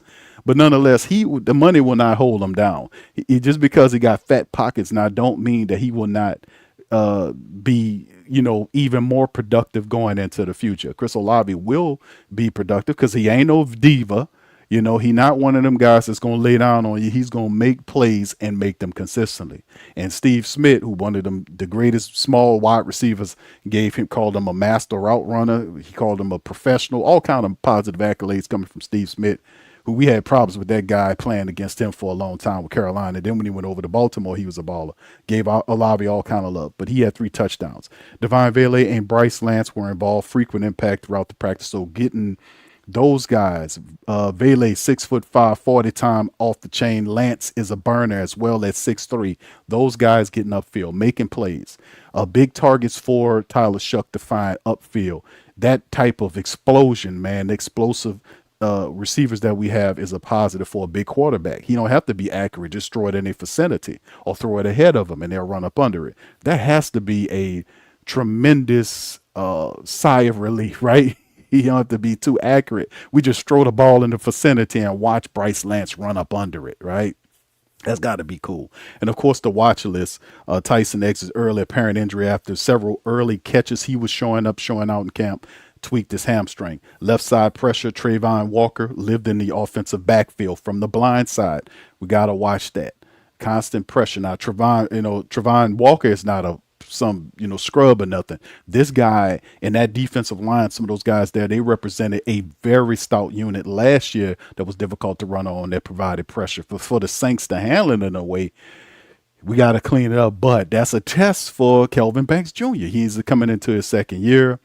And you got to get better. You got to go against some of them guys that's some true dogs. So more backfield heat than you wanted to see. So a lot of pressure there from the guys. We got to clean some of that up. We talked about the kick and clutch duties. Charlie Smith was perfect.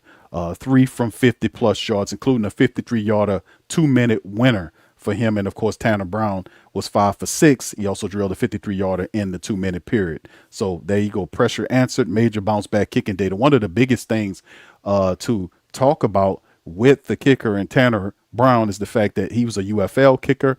He was kicking under pressure situations in the playoffs. That was cool, but that's the UFL. The environment in the NFL is a lot more pressure. We know there's levels to pressure. Can he do that in the NFL? Well, guess what? We'll see. We'll see between Charlie Smith and those guys. Shout out to Jeff Nowak for dropping those notes. Appreciate him. Let's kind of head on into the injury report right now, family, as we keep this thing going. And this is the injury report from newest to oldest, updated, as of August the 13th. This is the full camp medical timeline. Jordan Tyson, a hamstring tweak. His status is pending. More than likely, he's going to be done for the regular season. For the preseason, insofar as, just getting him, totally healthy. Like, it'll be done for Cam. There'll be some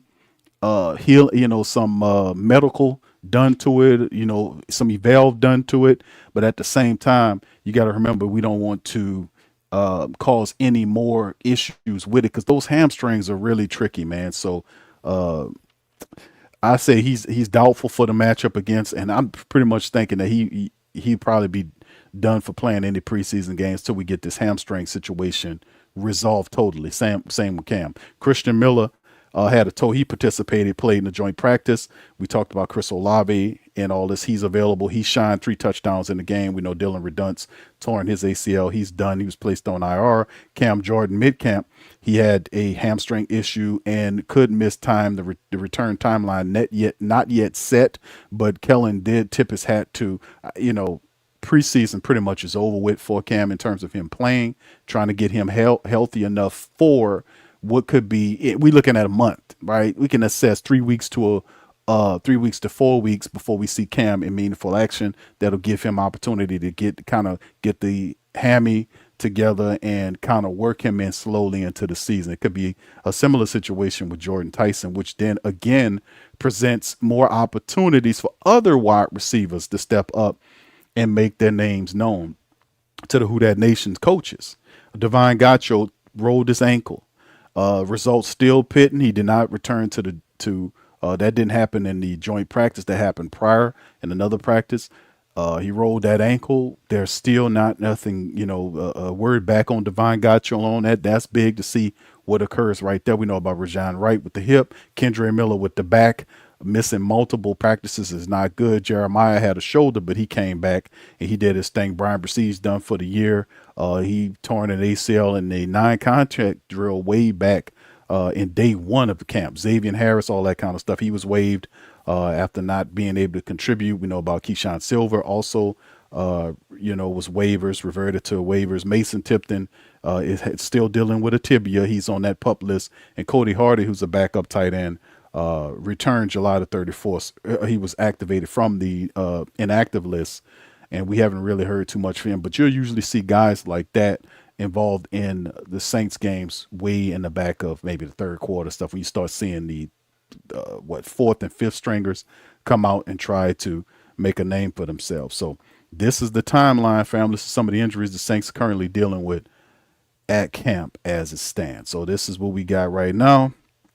And it simply is what it is right now. So much love to you guys. Appreciate y'all for being in the stream on this one, man. And wow, man, it's just simply just getting through it, man. That's what we want to do, fam. We just want to get through. We just want to get through these damn injuries and stay healthy. All right, so anyway, fam, let's kind of bounce to this, man. Y'all hit that like button for me as we kind of looking at some of the some of the tweets here. Shout out to Saints Wire about them having a couple of the, some scrimmages. Pictures from camp. You can see Jordan Tyson prior to the injury feeling pretty good in camp, dancing around. I don't know what kind of dance that is. But you see a lot of the Jaguars in footage, and shout out to them for this. Is coming off a lot of the tweet situation. The Jaguars getting ready for action. There in the dome, and they really got it handed to them. To be honest with you, the Saints really, in practice, really gave them a battle. And you can see right here, Kool-Aid McKinstry been playing really well in camp, coming back, so it's pretty good, nonetheless. So a lot of positive stuff from him. Here's one right here from Jordan Tyson running this route, and you can see, look at that, just fluid.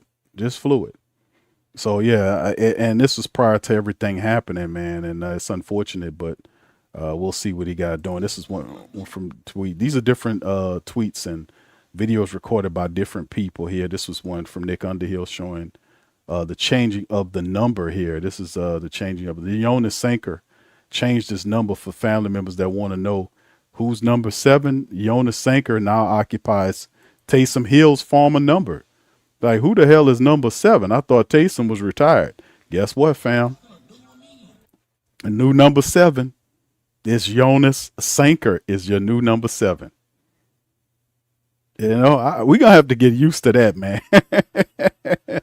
A new number 7. He changed it. He took Taysom's number. That's crazy, man. But I guess, yeah, that's a new one right there.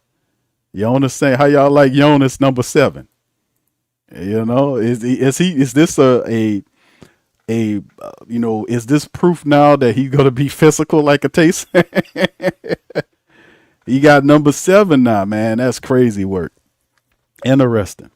All right. Anyway, man, here's some stuff. This is Jordan Tyson, him putting in some work right here that they're showing here. This is the same basic footage right here. We see him earlier today. So some connection. You can see, look at this, man. Look at this Hall of Fame connection right here, man. Willie Roaf and Tony Boselli. Man, Boselli was one of the best tackles for a stretch.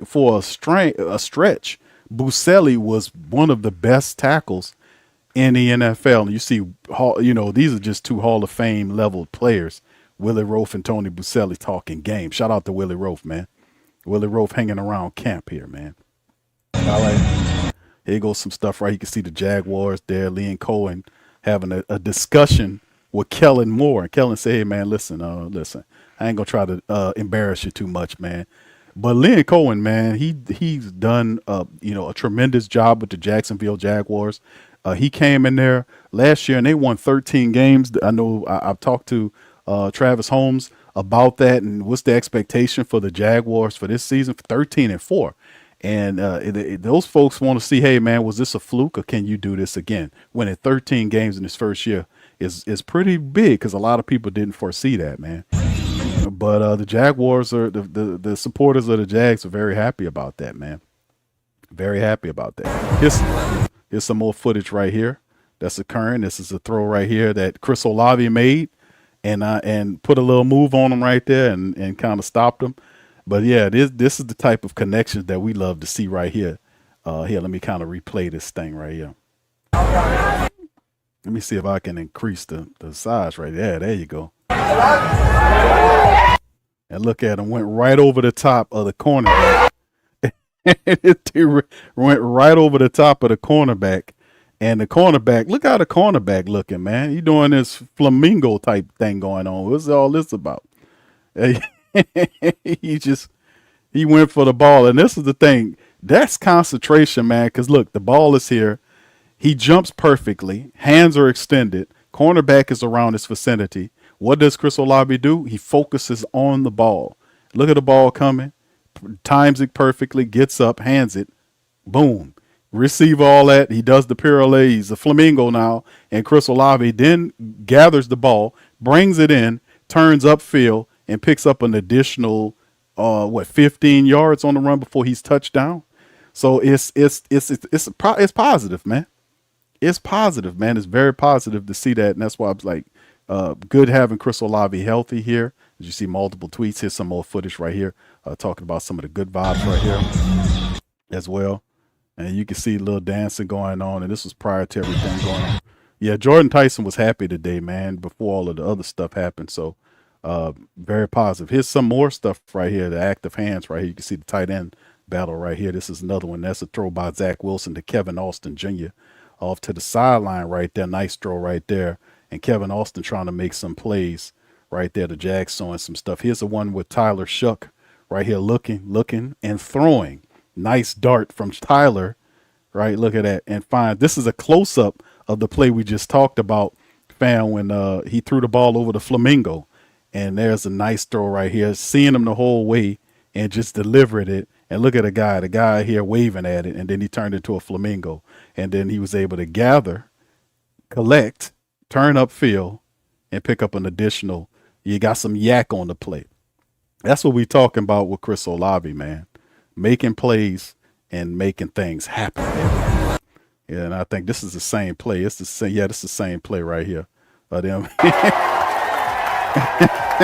just cooking. He cooking the flamingo. But anyway, that's some of the plays, man, to kind of talk about that occurred at training camp. Shout out to Saints Wire right there for doing it.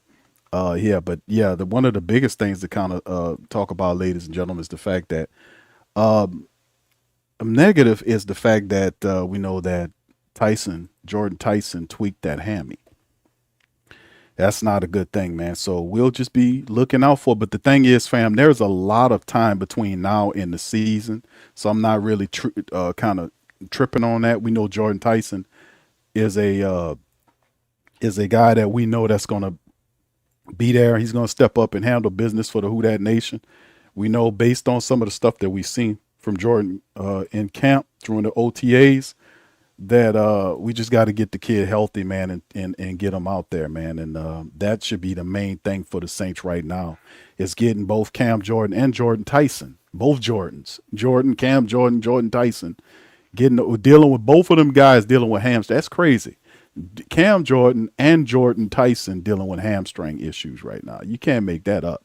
You can't make it up. But nonetheless, we need both our Jordans available for the regular season. I'm pretty sure that both these guys will not be playing for the rest of the preseason. Saints going to do their due diligence and get them healthy so they can have an impact when the games count. That's the bottom line. All right. Anyway, that's what I got for y'all, man. If y'all got any questions, please feel free to hit the The chat up with questions, man. Y'all let me know if y'all got any questions. Throw them in the chat right now, man. Let me know how y'all feel, man. All right, shout out to Barbara. I see you, Barbara. Audio Facts says that's why the offensive line has to perform great for all of this to work. I agree, Q. Thank you, Audio Facts. Much love to you. Appreciate you. Yeah, unlock Robert Meacham. Yes, indeed. Thank you. T Dirty. What's up, my brother? T Dirty in the building. Good to see you, my boy. I say they got to stay healthy. Much love. Audio says, I think Kelvin Banks going Pro Bowl this year. That's a bold one there. He will get even better during the course of the season. Indeed. Kelvin Banks Jr., man, him and Tali Fuaga is going to be a all-star tackle tandem or a Pro Bowl tackle tandem for the foreseeable future, man, when they put it all together. The Saints did two wonderful jobs in drafting Tali and then getting Kelvin Banks to be bookends for Tyler Shuck. You know, getting David Edwards in, because you got to have that vet that been to the next level. You know, David Edwards signed the agreement. He came here. He has that Super Bowl experience that he got from the Rams and all this kind of stuff. You heard him talking about how guys like how Tyler Shuck and Josh from Buffalo, how these guys, you know, the similarities between the two, right? You know, and that's a positive. But at the end of the day, you know, you want to make sure that we stay at a certain level, especially with the running attack. We can't have any issues there. If you can't run the football, that puts all the pressure upon Tyler Shuck to make plays, and that's just not fair. We have to be able to run the football to alleviate the pressure, operate the play action, run all our other stuff off the back of the running attack. If you got Travis Etienne, a home run hitter, Elvin is there, and Aldrick Estime and others, you got to be able to run the football with these guys. You got to. So, you know, that's positive. All right. Yeah, the injuries, we got to get over that injury stuff, man, for real. What's up, Jack? Shout out to you. Yeah, Kendre Miller. Yeah, Kendre Miller is I don't know what Kendre Miller. I don't think Kendre Miller gonna make the team. There's too many other players here. What's up, Travis? Shout out to you, brother. Maury Mall. Yeah, I don't know, bro. I don't know why number 7, bro. He decided to take that number, you know, and that's one of the things I see. He says number 7 don't fit him. Yeah. OG, what's up, OG? Say I'm fine with Sanker with the number 7. Yeah, it was just sitting there when Taysom Hill retired. Now he not retired, but when he I said he retired. When Taysom Hill left New Orleans and said the goodbyes, that freed number 7 up, right?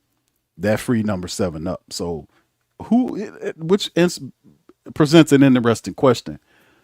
Who was the most famous number 7, the most productive number 7? It got to be Taysom, right?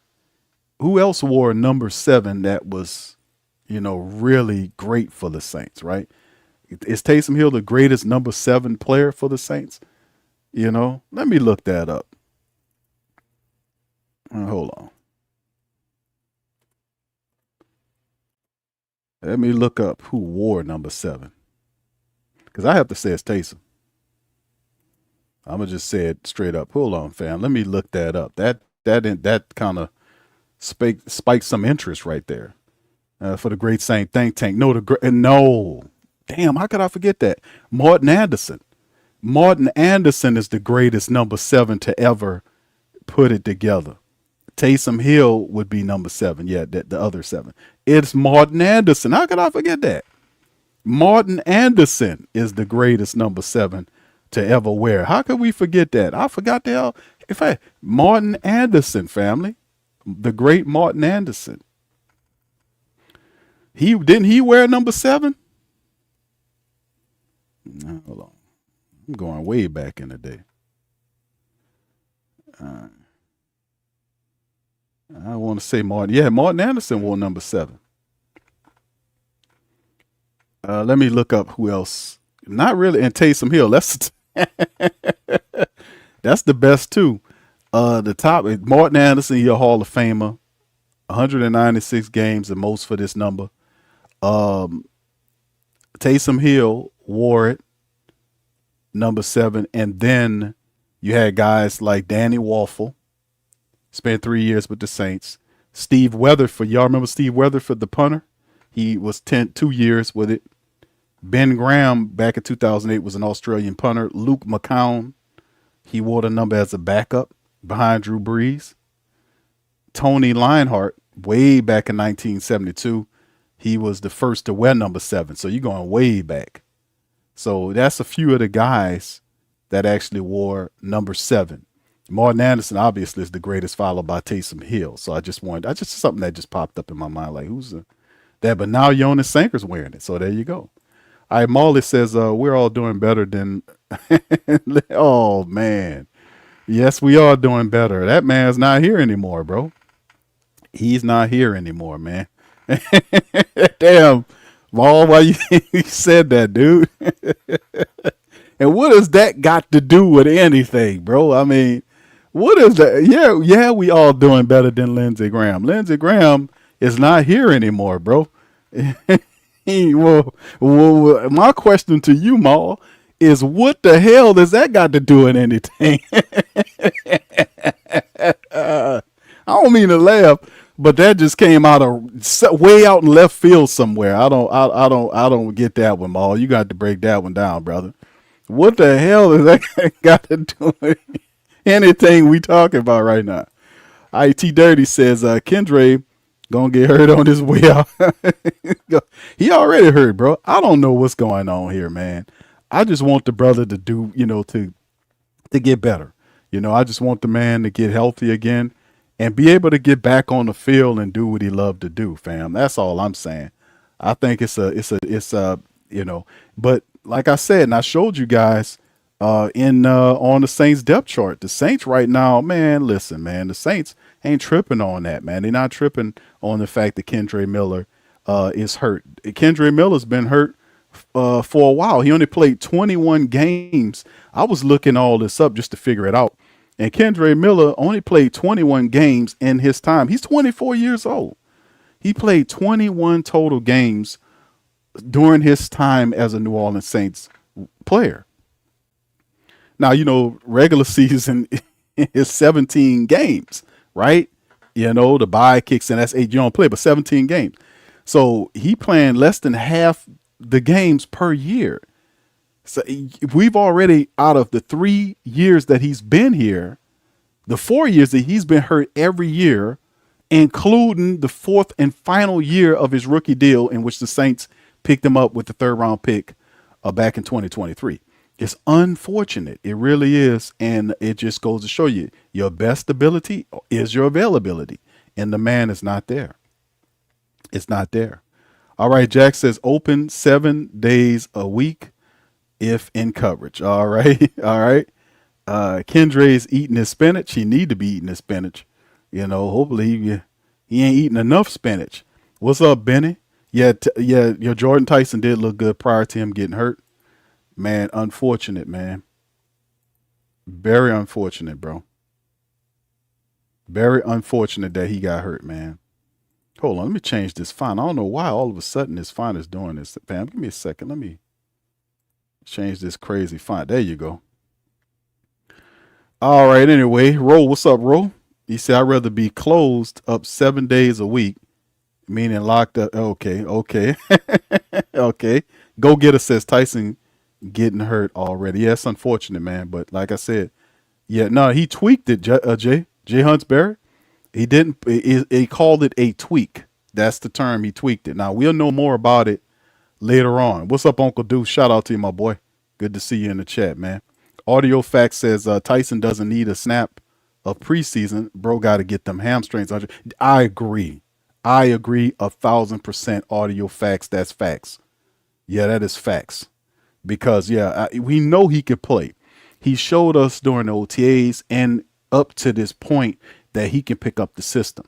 He has an idea of it, right? Of course, you want him to see more practice to get more improved. But, man, listen, I just want that hamstring issue. Remember, he's been dealing with this since late college last year. It was the reason why the Saints, they went to that private workout and that convinced the Saints, hey, man, this guy is good to go.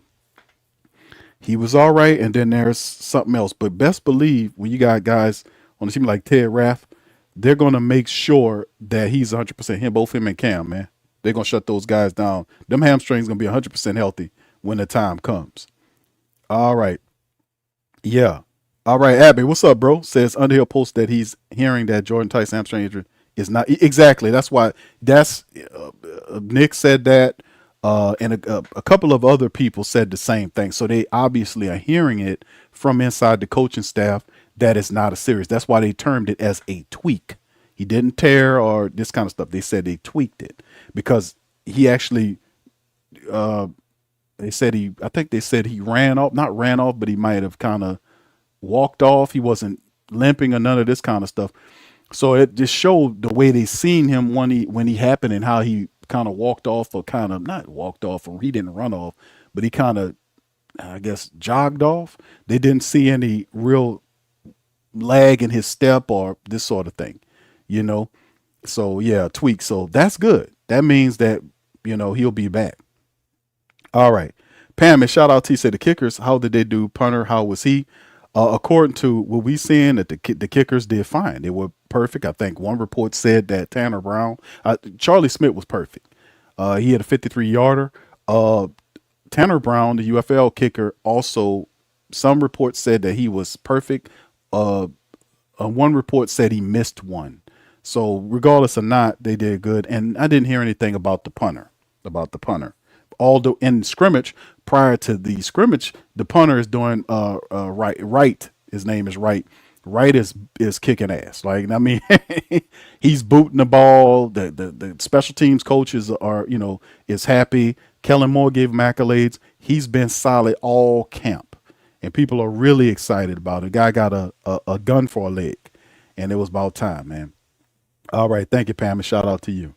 All right, Barbara said Kendra needs to be off this roster. It's gonna happen, Barbara. He's gonna be one of those cuts. And I don't want to put nothing on Kendra Miller, but this is something that is inevitable, right? We know it's inevitable, fam.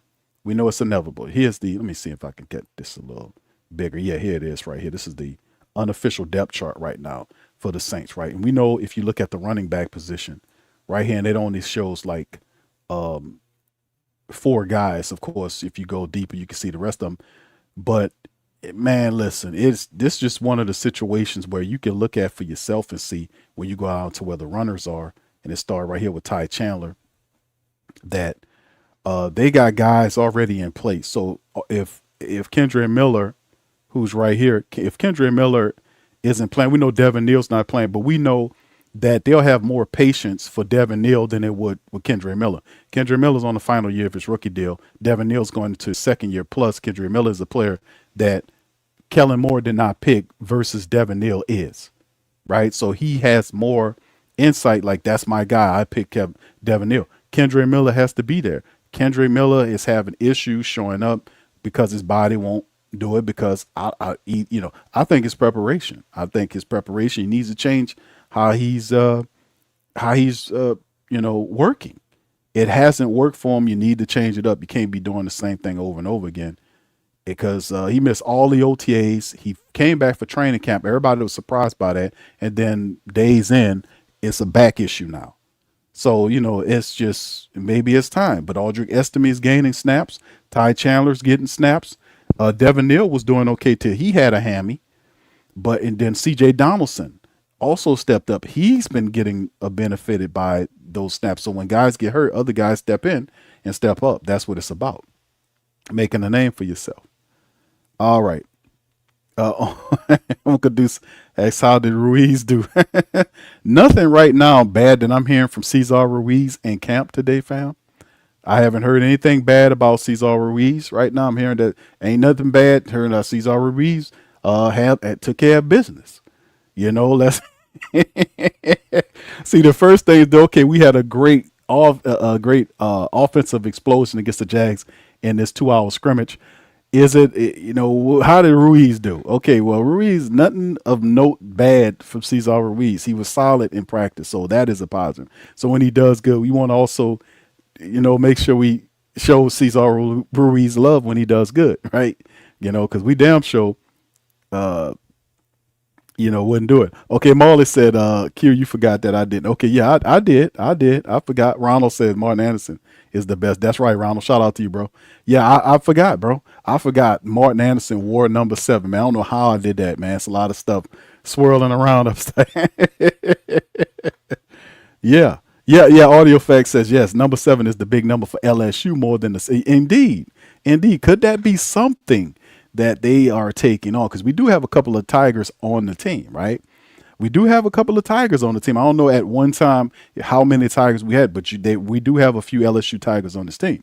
We got Barry Brown. We got Divine Gacho. We got Deion Jones. Am I missing somebody?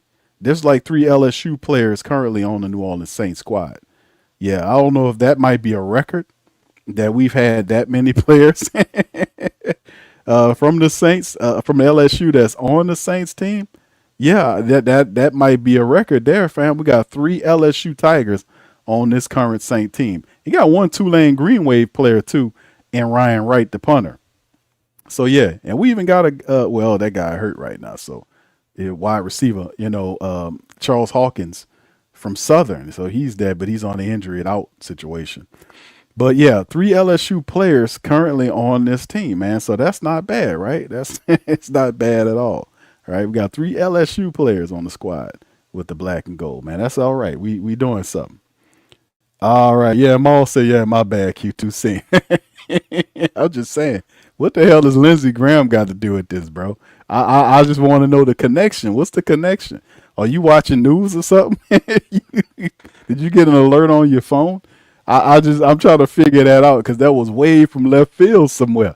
Hell yeah, he doing better than Lindsey Graham. Lindsey Graham, according to reports, had a building fall on him, man. They lying and saying that he was. It's just a whole bunch of crap, man. But yeah, that's terrible, man.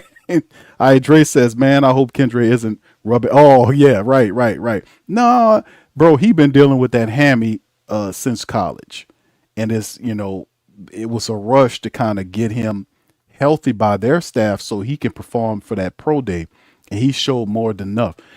I really do think, family, it's just me, that if he being Jordan Tyson, hadn't done well at that pro day when the Saints went to, days before the draft happened, the Saints might have ended up with Downs, from who the Dallas Cowboys got.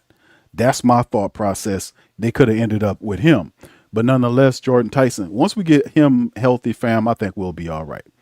All right. Jane Doe says, Kendra Miller, an example why you don't talk blank. He got that bad juju. Remember, he said he was coming for Elvin Kamara. Yeah, he said that, but yeah, man, you need to, you need to step the hell up on that, man. He need to step the hell up. Well, he said a lot of people believed Kendra Miller was the heir apparent to the running back position when they drafted him because he looked the part. The problem was that he could never stay healthy because that's a big part of it too, making it to the league and then staying healthy to get the reps so that you can help your team.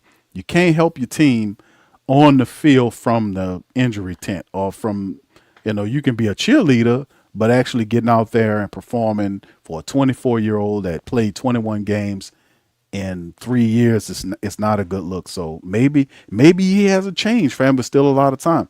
Maybe Kendra Miller comes back next week and then he never gets hurt again and he helps the Saints. Maybe he challenges. There's still, I know it's a long shot, but there's still time. Jess Leo says Cesar Ruiz get rid. He says get rid and Kendra Miller, can we get our money back for the end of these people? I don't think the Saints going to do anything with Cesar right now, bro. But Kendra Miller might. He keeps doing this. He's not going to make the 53 man. It's just what it is, right? AK says Kendra, aka the scientist, says that Kendra Miller will be better on the Jets. Yeah, might need to change the scenery, man. I don't know. He can't do anything to help us out. I'll tell you that much. Yeah, no love for Ruiz. He's been there for a minute. Should figure out by now. Yes, patience running out on him. Audrey Estime is doing good, bro. Shout out to you. He's doing good. All right. You said Brown is my favorite LSU player thus far, aka. That's cool, brother. All right. Okay, Vernell said I wanted my Delane. I know, bro, from LSU. Me too. Imagine your secondary with him there and Kool-Aid, but well, it is what it is. T. Durr said only spot Kendra is going to take somebody's spot in Oshner Hospital. Yes, indeed. See, he the butt of the jokes, man. Unfortunately, The man's hurt, but he's the butt of the jokes because of the fact that he's just not there, man. People have ran out of patience. And when that's what happened when you run out of patience with people. People have ran out of patience with Kendre Miller. People have ran out of patience with Cesar Ruiz. It is unacceptable to be a player that much reps, that much time has to be better, a lot better than what you are, right? And we know this man's 24 years old. You got players on the team that do deal with bumps and bruises, but for whatever reason, when Kendre Miller gets hurt, it's for long stretches of time. It's like somebody can, get banged up. Like you seen Julian Blackmon, he banged a knee, was back at practice the next day. What is this thing with Kendre Miller, right? You have to eventually, I don't know if the Saints are handling him with kid gloves because of his injury history, but once you undertake the injury prone tag, that is something that is very difficult, if next to impossible, to remove. Once people label you as injury prone, that's a whole nother thing to shake off you. And that's whatever he's been doing over the last 4 years for him to be on this team and contribute as a healthy player, it has failed miserably. I don't know what the man regimen is, what he's eating, if he has a separate training, if he's stretching enough. Because it seemed like a lot of things that Kendre been dealing with is stuff where if he's dehydrated, because that's a part of it. Like we got doctors that listen to the show, they'll tell you that if you're hydrated, you got to be hydrated to undertake activity. Like Chase Young talked about today, how hot it was and how some of them guys was, under the, we here early, you get up early in the morning in New Orleans and it's like 100 degrees, 9-10 o'clock, it's 100 degrees outside. The humidity might kick it up a degree or 2 or 3.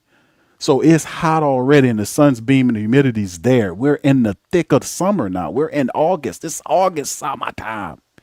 So you're gonna, so when you out there, you're gonna be sweating, you exert all this kind of stuff. And guys have to stay hydrated. Is that a part of his problem? And I tell y'all all the time about that Bruce Lee book I read a long time ago, where Bruce Lee was like, he got hurt and a stunt he was doing for a movie. I think he broke his leg or something like that. Something happened where he was laid up in the bed. Well, he decided to write a book about, injuries and sports injuries. It was different things in there, but he mentioned a section about hamstring tears that were happening during that time. He attributed to the fact that they're not stretching for a long enough time, maybe not properly and not for a long time. His belief, Bruce Lee's belief, according to that book, was that you're supposed to stretch as long as the time that you are supposed to be performing this physical activity. You get what I'm saying?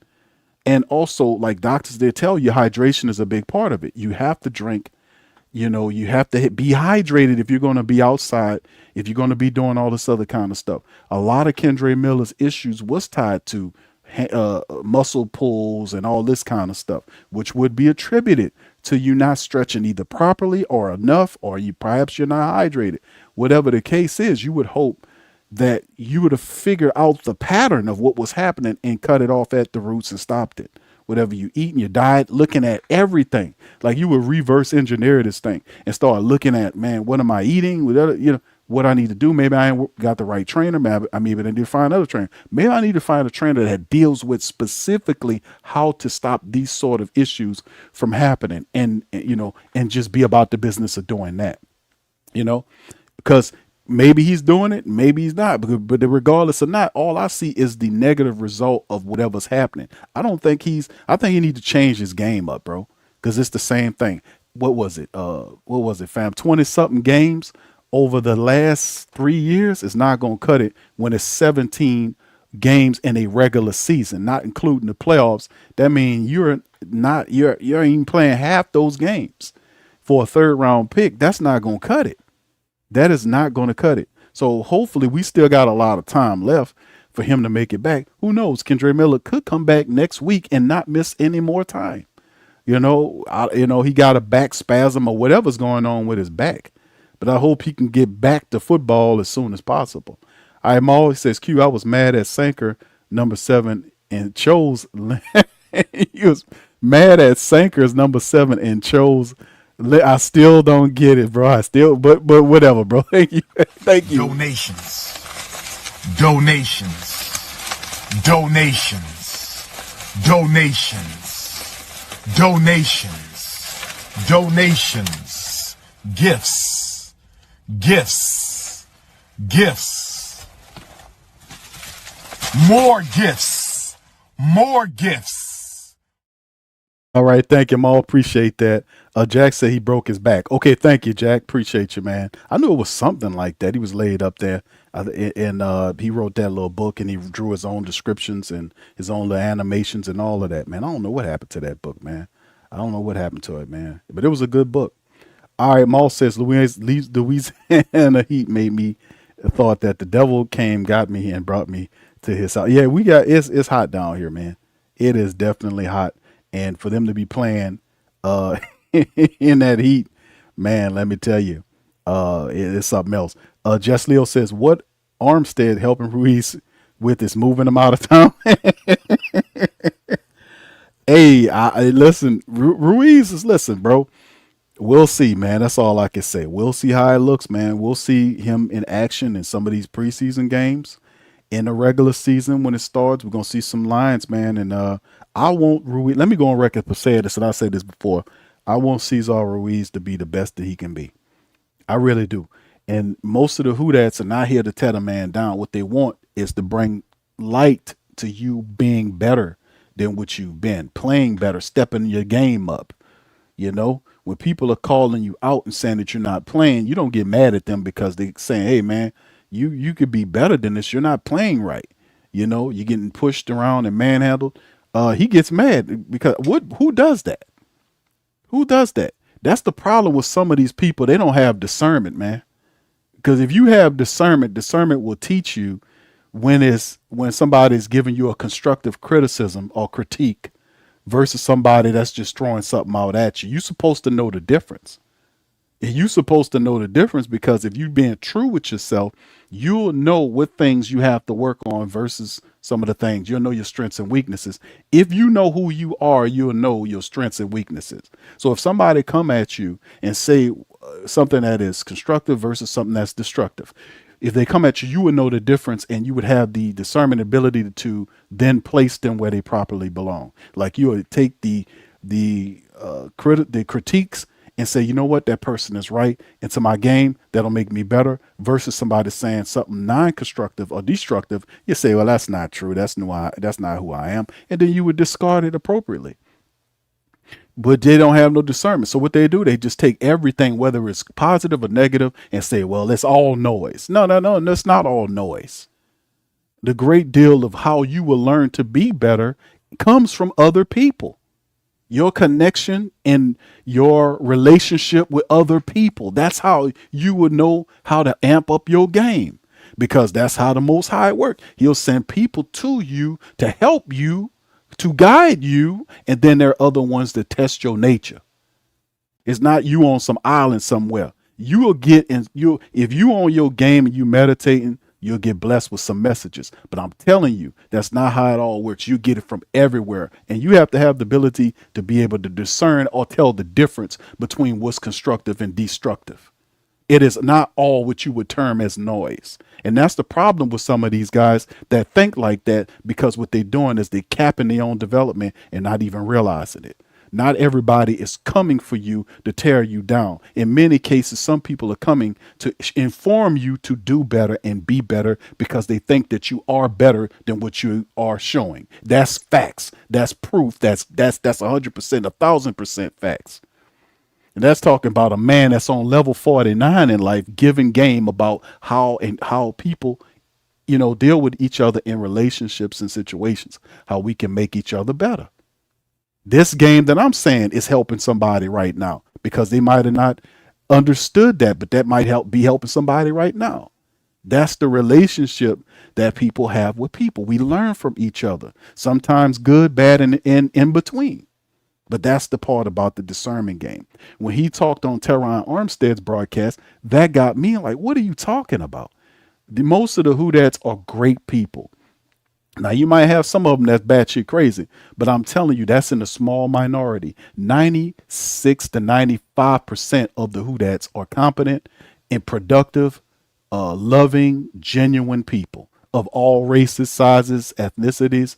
The Whodats are great people. I meet a lot of Whodats. I'm a proud member of the Whodat Nation. You know, that's me. That's my squad. That's my peoples. And, you know, and this is the great thing. But there are some batshit crazy people. I ain't gonna lie to you. There are some that's out there that don't know what they're talking about, you know. But I'm just saying straight up, they're not gonna come to tear you down, brother. These people out here are trying to tell you the truth so that you play better, so you don't make us look bad too. We want to win. We don't want to waste no more time with no losing. So they're not coming for your throat to tear you down, man. They're trying to give you game. You're supposed to know the difference. All right, that's all, man. I'm sorry, fam. I had to went on a tangent right quick because that's what I'm feeling. I'm like, man, yeah, boy, what you talking about, man? What are you talking about? That people are not coming for you like that. This is the Whodat Nation, man. We all about winning and being positive, and that's what it is in life. Because a great deal of us are successful people living a productive life and handling business, raising family, you know, running businesses. You know, not taking from nobody, just being positive and operating on the correct side of things. That's a great deal of many of the Whodat Nation. That's how we operate. All right, Just Leo, thank you, man. Donations. Donations. Donations. Donations. Donations. Donations. Gifts. Gifts. Gifts. More gifts. More gifts. Thank you, Just Leo. Man, maybe I shouldn't have played that after me dropping all that game. I hope that didn't tarnish my message. All right, shout out to you guys. Come on, Marley Q. We all the Whodat alcoholics, man. Yeah, we have a good time. I ain't gonna lie to you. We have a good time. We have a good time. But at the end of the result, man, we are balanced people. That's all I'm saying. The Whodat Nation is very balanced. You'll hear that, man. The Whodat Nation is balanced. I met a lot of Whodats in my time, man, and a lot of the Whodat people are great people. That's that. I'm a proud member of the mighty Whodat Nation. Let me say the mighty Whodat Nation. That's why there's a sports coma, man, because they wasn't telling the truth about us and what we believe. They want to paint these narratives. That's what the sports coma came out of. It was because of the love to represent the team in the correct way. And that's what this is. That's why it has been doing as long and good as it's been for plus 10 years. We've been representing. That's the power and the love and the determination of the mighty Whodat Nation, in which I'm a proud member of the mighty Whodat Nation, man. Let me tell you something, baby. We here. All right, AK, shout out to you, Dre. Says Cesar Ruiz cap hit is 14 mil. Yes, it is, sir. Yes, it is. He says it's not worth half of that. No offense to him, but he's severely overpaid. Shout out to Dre, man. Shout out to Dre. Yeah, man. Hey, man.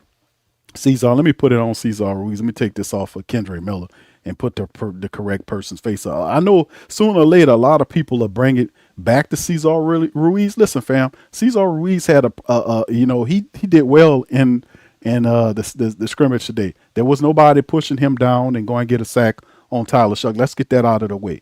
But like I said, the spotlight is on him like it was on Trevor Penning. Y'all remember that? When Trevor Penning was dealing with what he was dealing with during camp when he was here, and people were saying, what's up with this guy? You know, this guy's a first-round draft pick. He's not handling his damn business. He's not doing what he's supposed to do. You know, this sort of thing. The spotlight was on Trevor Penning. If it's good for Penning, then it's good enough for Cesar Ruiz. Because Cesar needs to play better and stay there. Like, he don't have to be perfect, but he has to elevate his play to be more consistent. He's a first-round draft pick who's making a good chunk of change. We need to see better production. And listen, the running attack, it's not just good to say, okay, we're going to run behind McCoy, David Edwards, and Kelvin Banks Jr. on the left side. No. We got to be able to run either left or right to his side with him and Tali Fuaga over there. The hell with all that other stuff. He has to show that he's ready to become a better player for the Saints, because we need that running attack consistently to take pressure off the quarterback so we can get into our play action sets and all this other kind of stuff. Y'all know it's the truth. Y'all know it's the truth.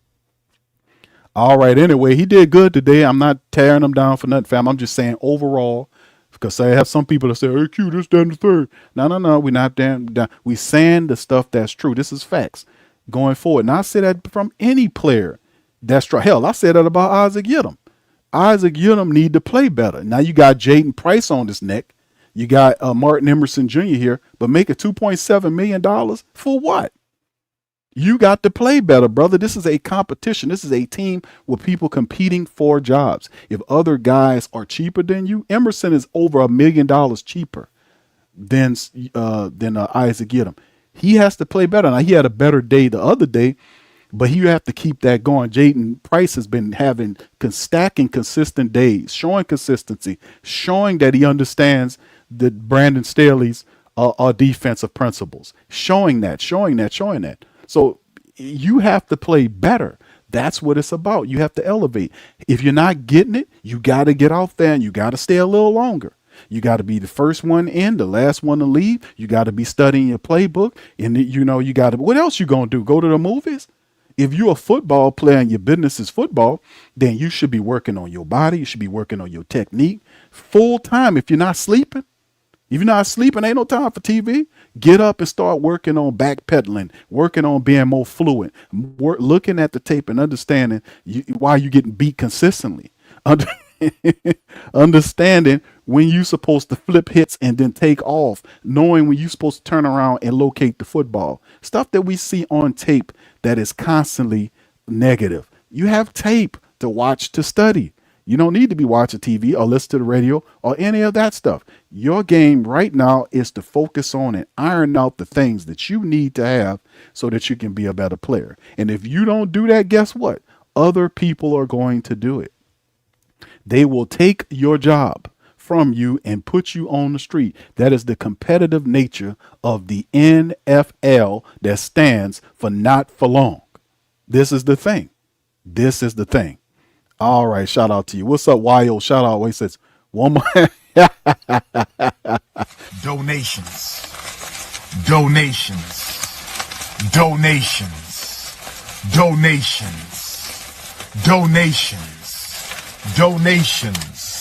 Gifts.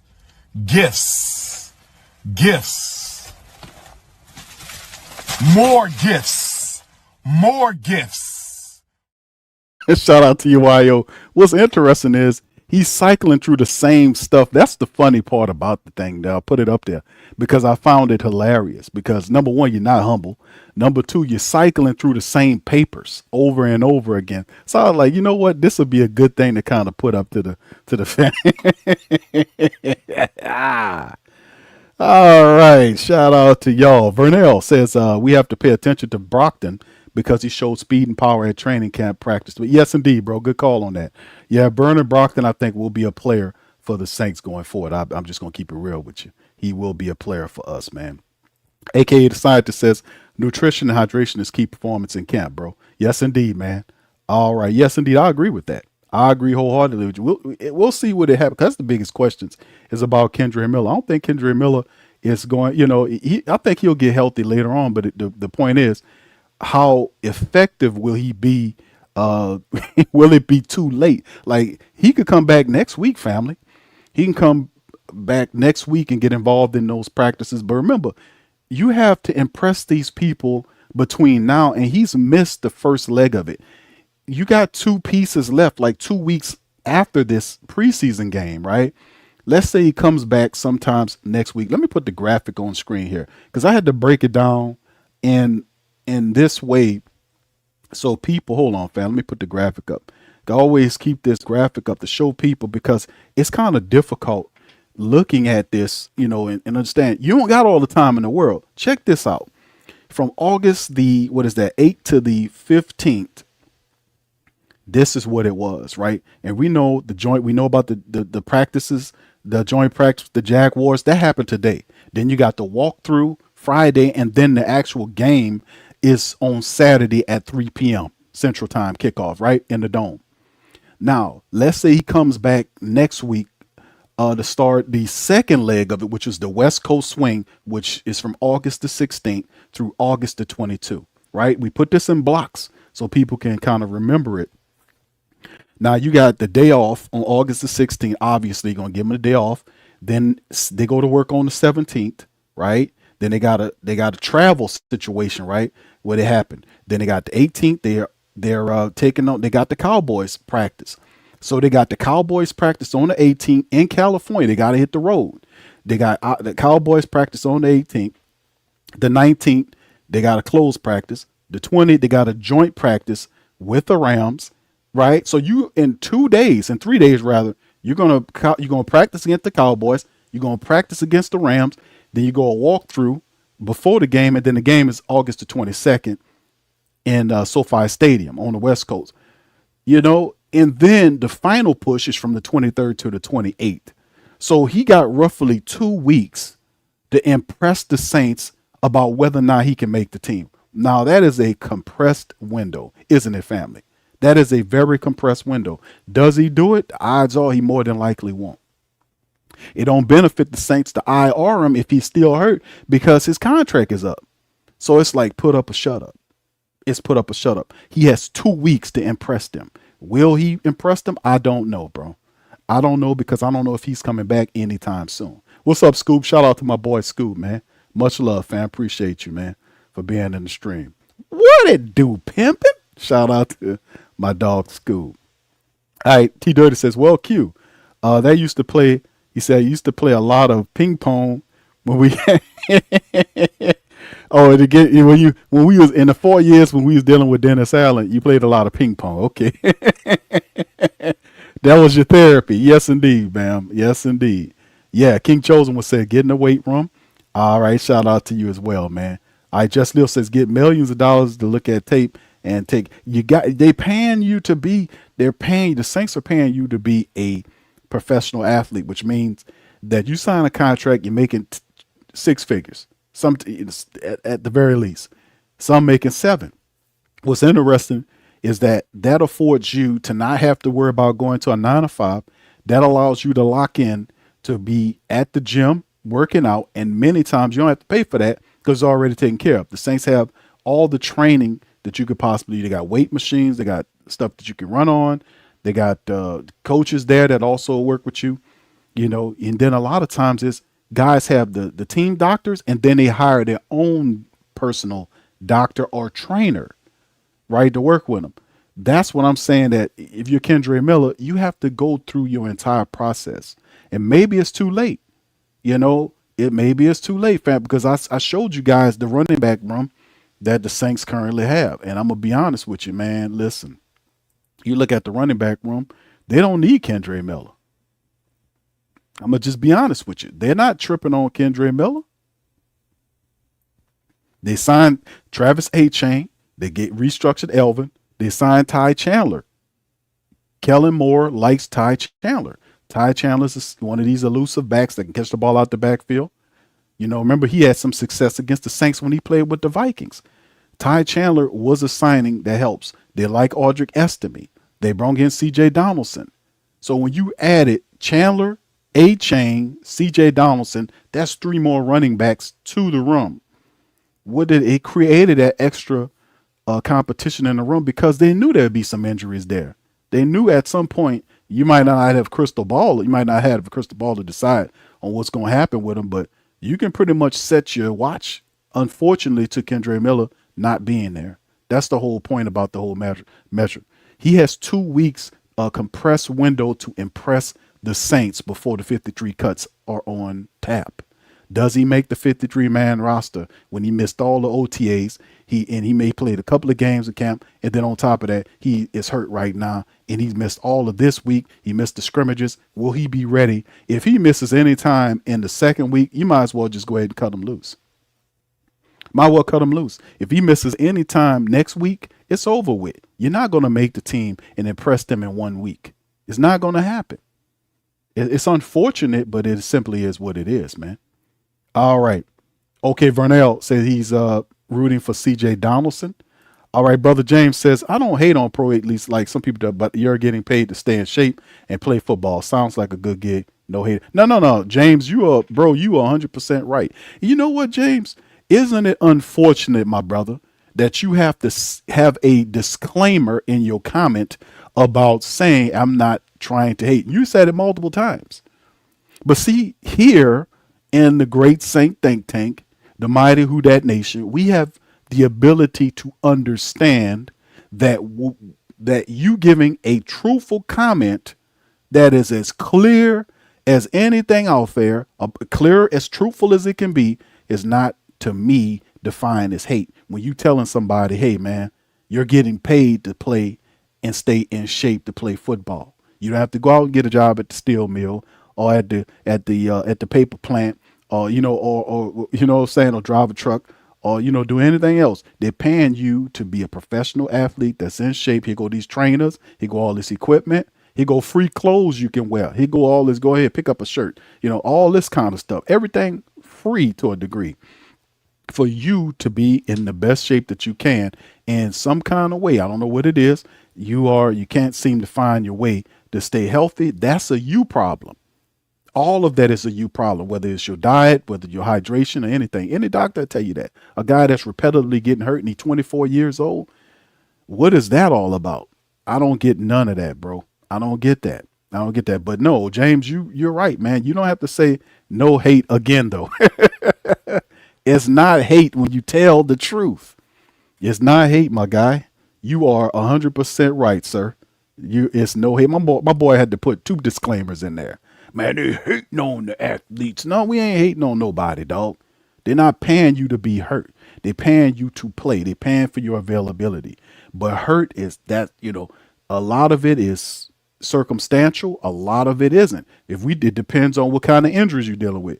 If you're dealing with a guy like Kendra, and I could pull up a laundry list of all the injuries this man been dealing with, a lot of it is pulls, hamstring pulls, and muscle pulls. That's something that you as a player have a great degree of power and control over through your diet, whether you're being hydrated. All of this stuff is a part of it. If you're not there, something's going on in that area is all I'm saying.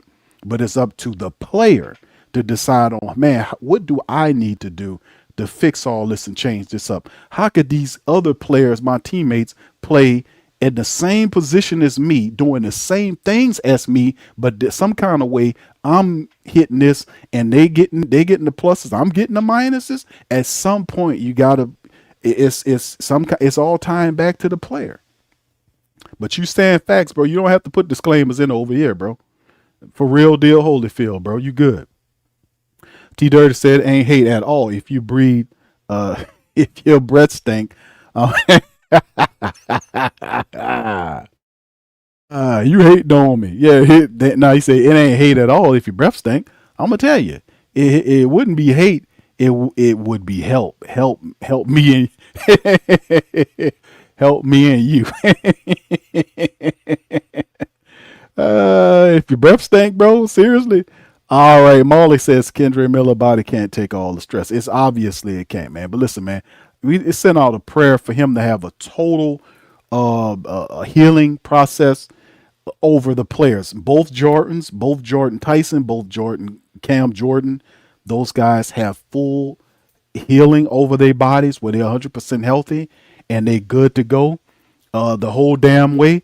How about, and same with Kendra Miller, a prayer of healing over Kendra and all of our players that's bumped and bruised, that's dealing with stuff. Even some of the other players on other teams, for guys to be healthy again, man. Because we are the Saints, so we definitely need some of these players to remain healthy, man. You know, we'll see, bro. We'll see. Anyway, with that being said, man, listen, man, if y'all don't have any more questions, I'm going to get ready to get on out on that. Listen, man, we had a good time today. I appreciate all you guys for chiming in on the broadcast today. Please feel free to hit the like button, hit the subscribe button, and by all means, feel free to share the show on social media feeds. Shout out to FanDuel, the official sponsor of the Sports Coma with Big Q. 2026-27 NFC South winner. You see the numbers. Plus 200, plus 240, plus 310, plus 340. Saints in second place. This is going to change as things pick up, man. I'm telling you, man, this is going to be a special year. The induction of Drew Brees into the Hall of Fame was also a popping thing that we've seen. The Saints are going to ride that energy, the momentum from last year, the Hall of Fame induction of Drew Brees. This energy is going to flow through the Saints. By the way, the fact that they said they are going to introduce Drew into the Saints Circle, a Hall of Fame, during the Minnesota Vikings game in the Dome. This is also going to give the Saints a boost as well. That Hall of Fame energy represented by Drew Brees is going to flow through this team this year, man. It's going to give us a spiritual boost as well as other things as the Saints keep moving forward. But then it's dealing with some injuries, dealing with some players that need to get better. Unfortunate about Jordan Tyson, unfortunate about Cam Jordan. But we know that we'll see these players in the regular season, man, when they're totally 100% healthy. All right, shout out to Drew Free. Shout out to these. Can we expect an NFC South roundtable anytime soon? Yeah, bro. Hey, bro, I promise you, my guy, we're gonna work on that, bro. Man, because you know our NFC South roundtables is the best. It's the best, man. Because I'll be honest with you, there ain't a bunch of podcasts sitting on the screen just talking about. All of us have tremendous respect for each other. We all know our team in depthly, and that's what you're saying when you're saying the NFC South roundtables with Big Low. That's my brother, my brother's from the PNP podcast. My brother Big Game James from the these a tremendous respect between all of us, and that's what make those roundtables pop like that, man. That energy and that respect that we have. But listen, bro, I'm going to get together and get this done as fast as I can. I promise you that we're going to get that pretty soon, but I'm trying to get this done within the next 7 to 10 days because a lot of people, there's a lot to talk about, and I'm going to try to get this out. I promise you that I'm going to get this together, and we're going to try to get a roundtable done between the next 7 to 10 days. Thank you, Drew Free, for asking. Here's a donations, donations, donations, donations, donations, donations, gifts, gifts, gifts, more gifts, more gifts. All right. Thank you, my brother. We're going to work on that, man, for real. All right. Shout out to the fam. Who That Nation, any news on Tyson? Nothing right now, bro. It's basically being called. They're saying Jordan Tyson exited practice early with a minor hamstring issue. There, it was a tweak. Now they're qualifying it as a minor hamstring issue, which is fine. So that's pretty much all we got right now. We gotta let time kind of go a bit, and it says a left mid-August practice early due to hamstring tweak, though team reports indicate optimism that it is just minor. So that's all I'm getting, bro, is the fact that he tweaked his hammy, and it's a minor. It's just a tweak. It's nothing more than that, and that's just what it is right now, which is great news, right? That's great news. It's not more than that. That just means the Saints will just have to shut him down for they'll just have to shut him down for the rest of the preseason and make sure that he's completely ready when the time comes for the regular season, just like Cam Jordan. Cam Jordan is not gonna see any time in the rest of the preseason. Neither is Jordan Tyson. So you might be looking at a 3 to 4 week time window, because that's what it is with these hamstring issues, bro. This is what it is. All right, appreciate the question. Maul says, Bigelow knows he has yeah, QBs like Kendre Miller. Yeah, unfortunately, man. Both those quarterbacks dealing with issue. All right, shout out to you. Yeah, he said, yeah, good. He'll be, well, we hope so, bro. We hope so. When is that first? Hold on, fam. Hold on. When is that first? Let me see. Hold on just a second. Let me see here. Because, is there a week in between? Hold on. Saints. Because y'all know they usually, between the end of the preseason and the start of the regular season, they usually put like a week in between that thing. If that's the case, this could work for us. What the hell is my phone? I was trying to find a calendar. Okay, so the first one is September the 13th. Hold on, let me get a calendar right quick. Hold on. That might be 4 weeks. Hold on, y'all help me out with this right quick. Y'all help me out with this. Help me out with the calendar. The first Saints game regular season game against the Detroit Lions is September the 13th, 2026 at 12 p.m. 1 p.m. Eastern time in Detroit. Let me see. Hold on. Let me make sure. Yeah, that's okay. Good. Yeah, that's 4 weeks. That'll be a 4-week ticket. Because, always they don't start it off in the first week. Like we rarely. Hold on. Let me see if I can pull up a calendar here. Hold on here. Yeah, because the end of the preseason happens, what is it, the 28th of August. So then we have the September the 1st. The 1st of September is a Tuesday. Then you won't see NFL action until that next week. So that'll be the 13th. So there you go. So that puts, that's 4 weeks. That's a month. So that's good, fam, because we hadn't played like you got from now until then. That's 4 weeks. So that's enough time. Am I saying that right?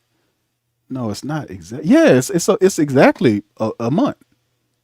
It's exactly a month. The first preseason game is exactly a month from now. Yeah. So there you go. Yeah, that's 4 weeks. That should be enough time for the Saints to get Jordan Tyson straight with his hammy and Cam Jordan straight as well.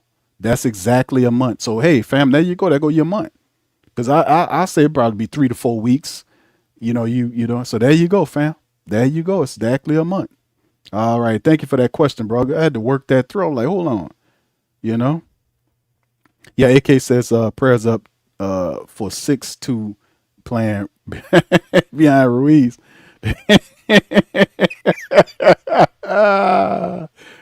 Prayers up to number 6 playing behind Ruiz.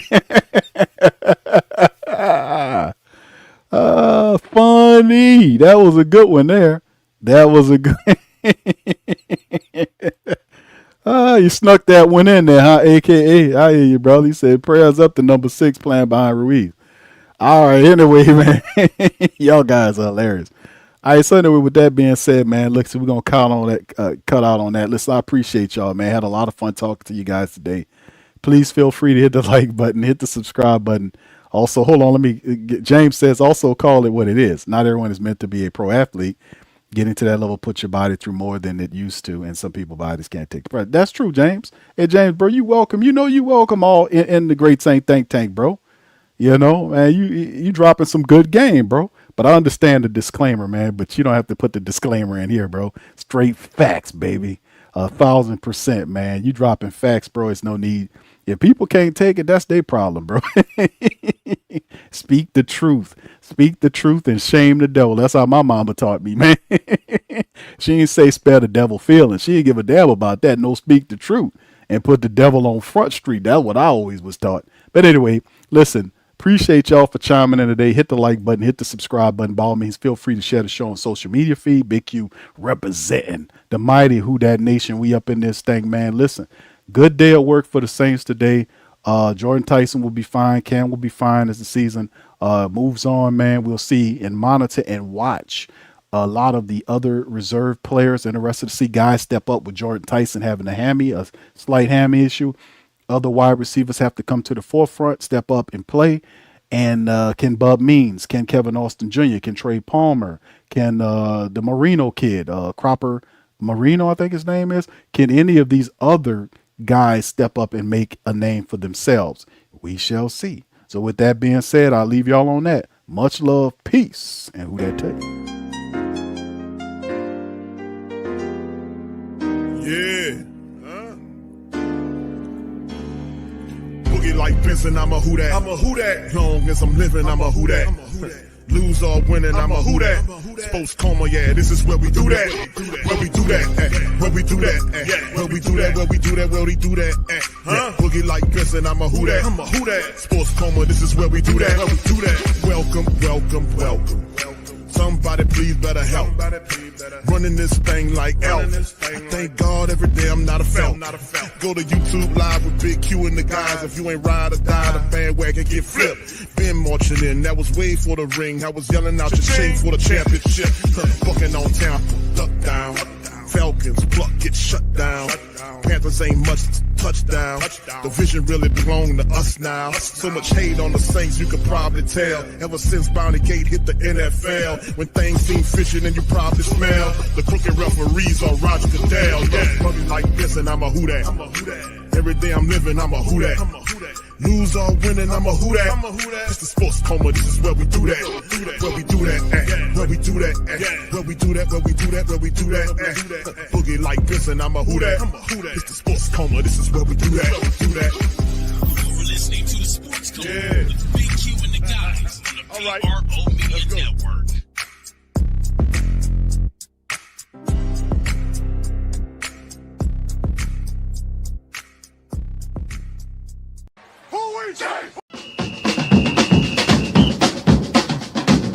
Who that say they gon' beat them Saints? Who that? Who that? Who that say they gon' beat them Saints? Who that? Who that? Who that say they gon' beat them Saints? Who that?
Hey, New Orleans! Whether you're catching up on Saints news at Jackson Square, checking Pelicans scores in the Garden District, or staying updated on LSU while grabbing coffee in the French Quarter, there's one place that keeps you connected to everything that matters in our city.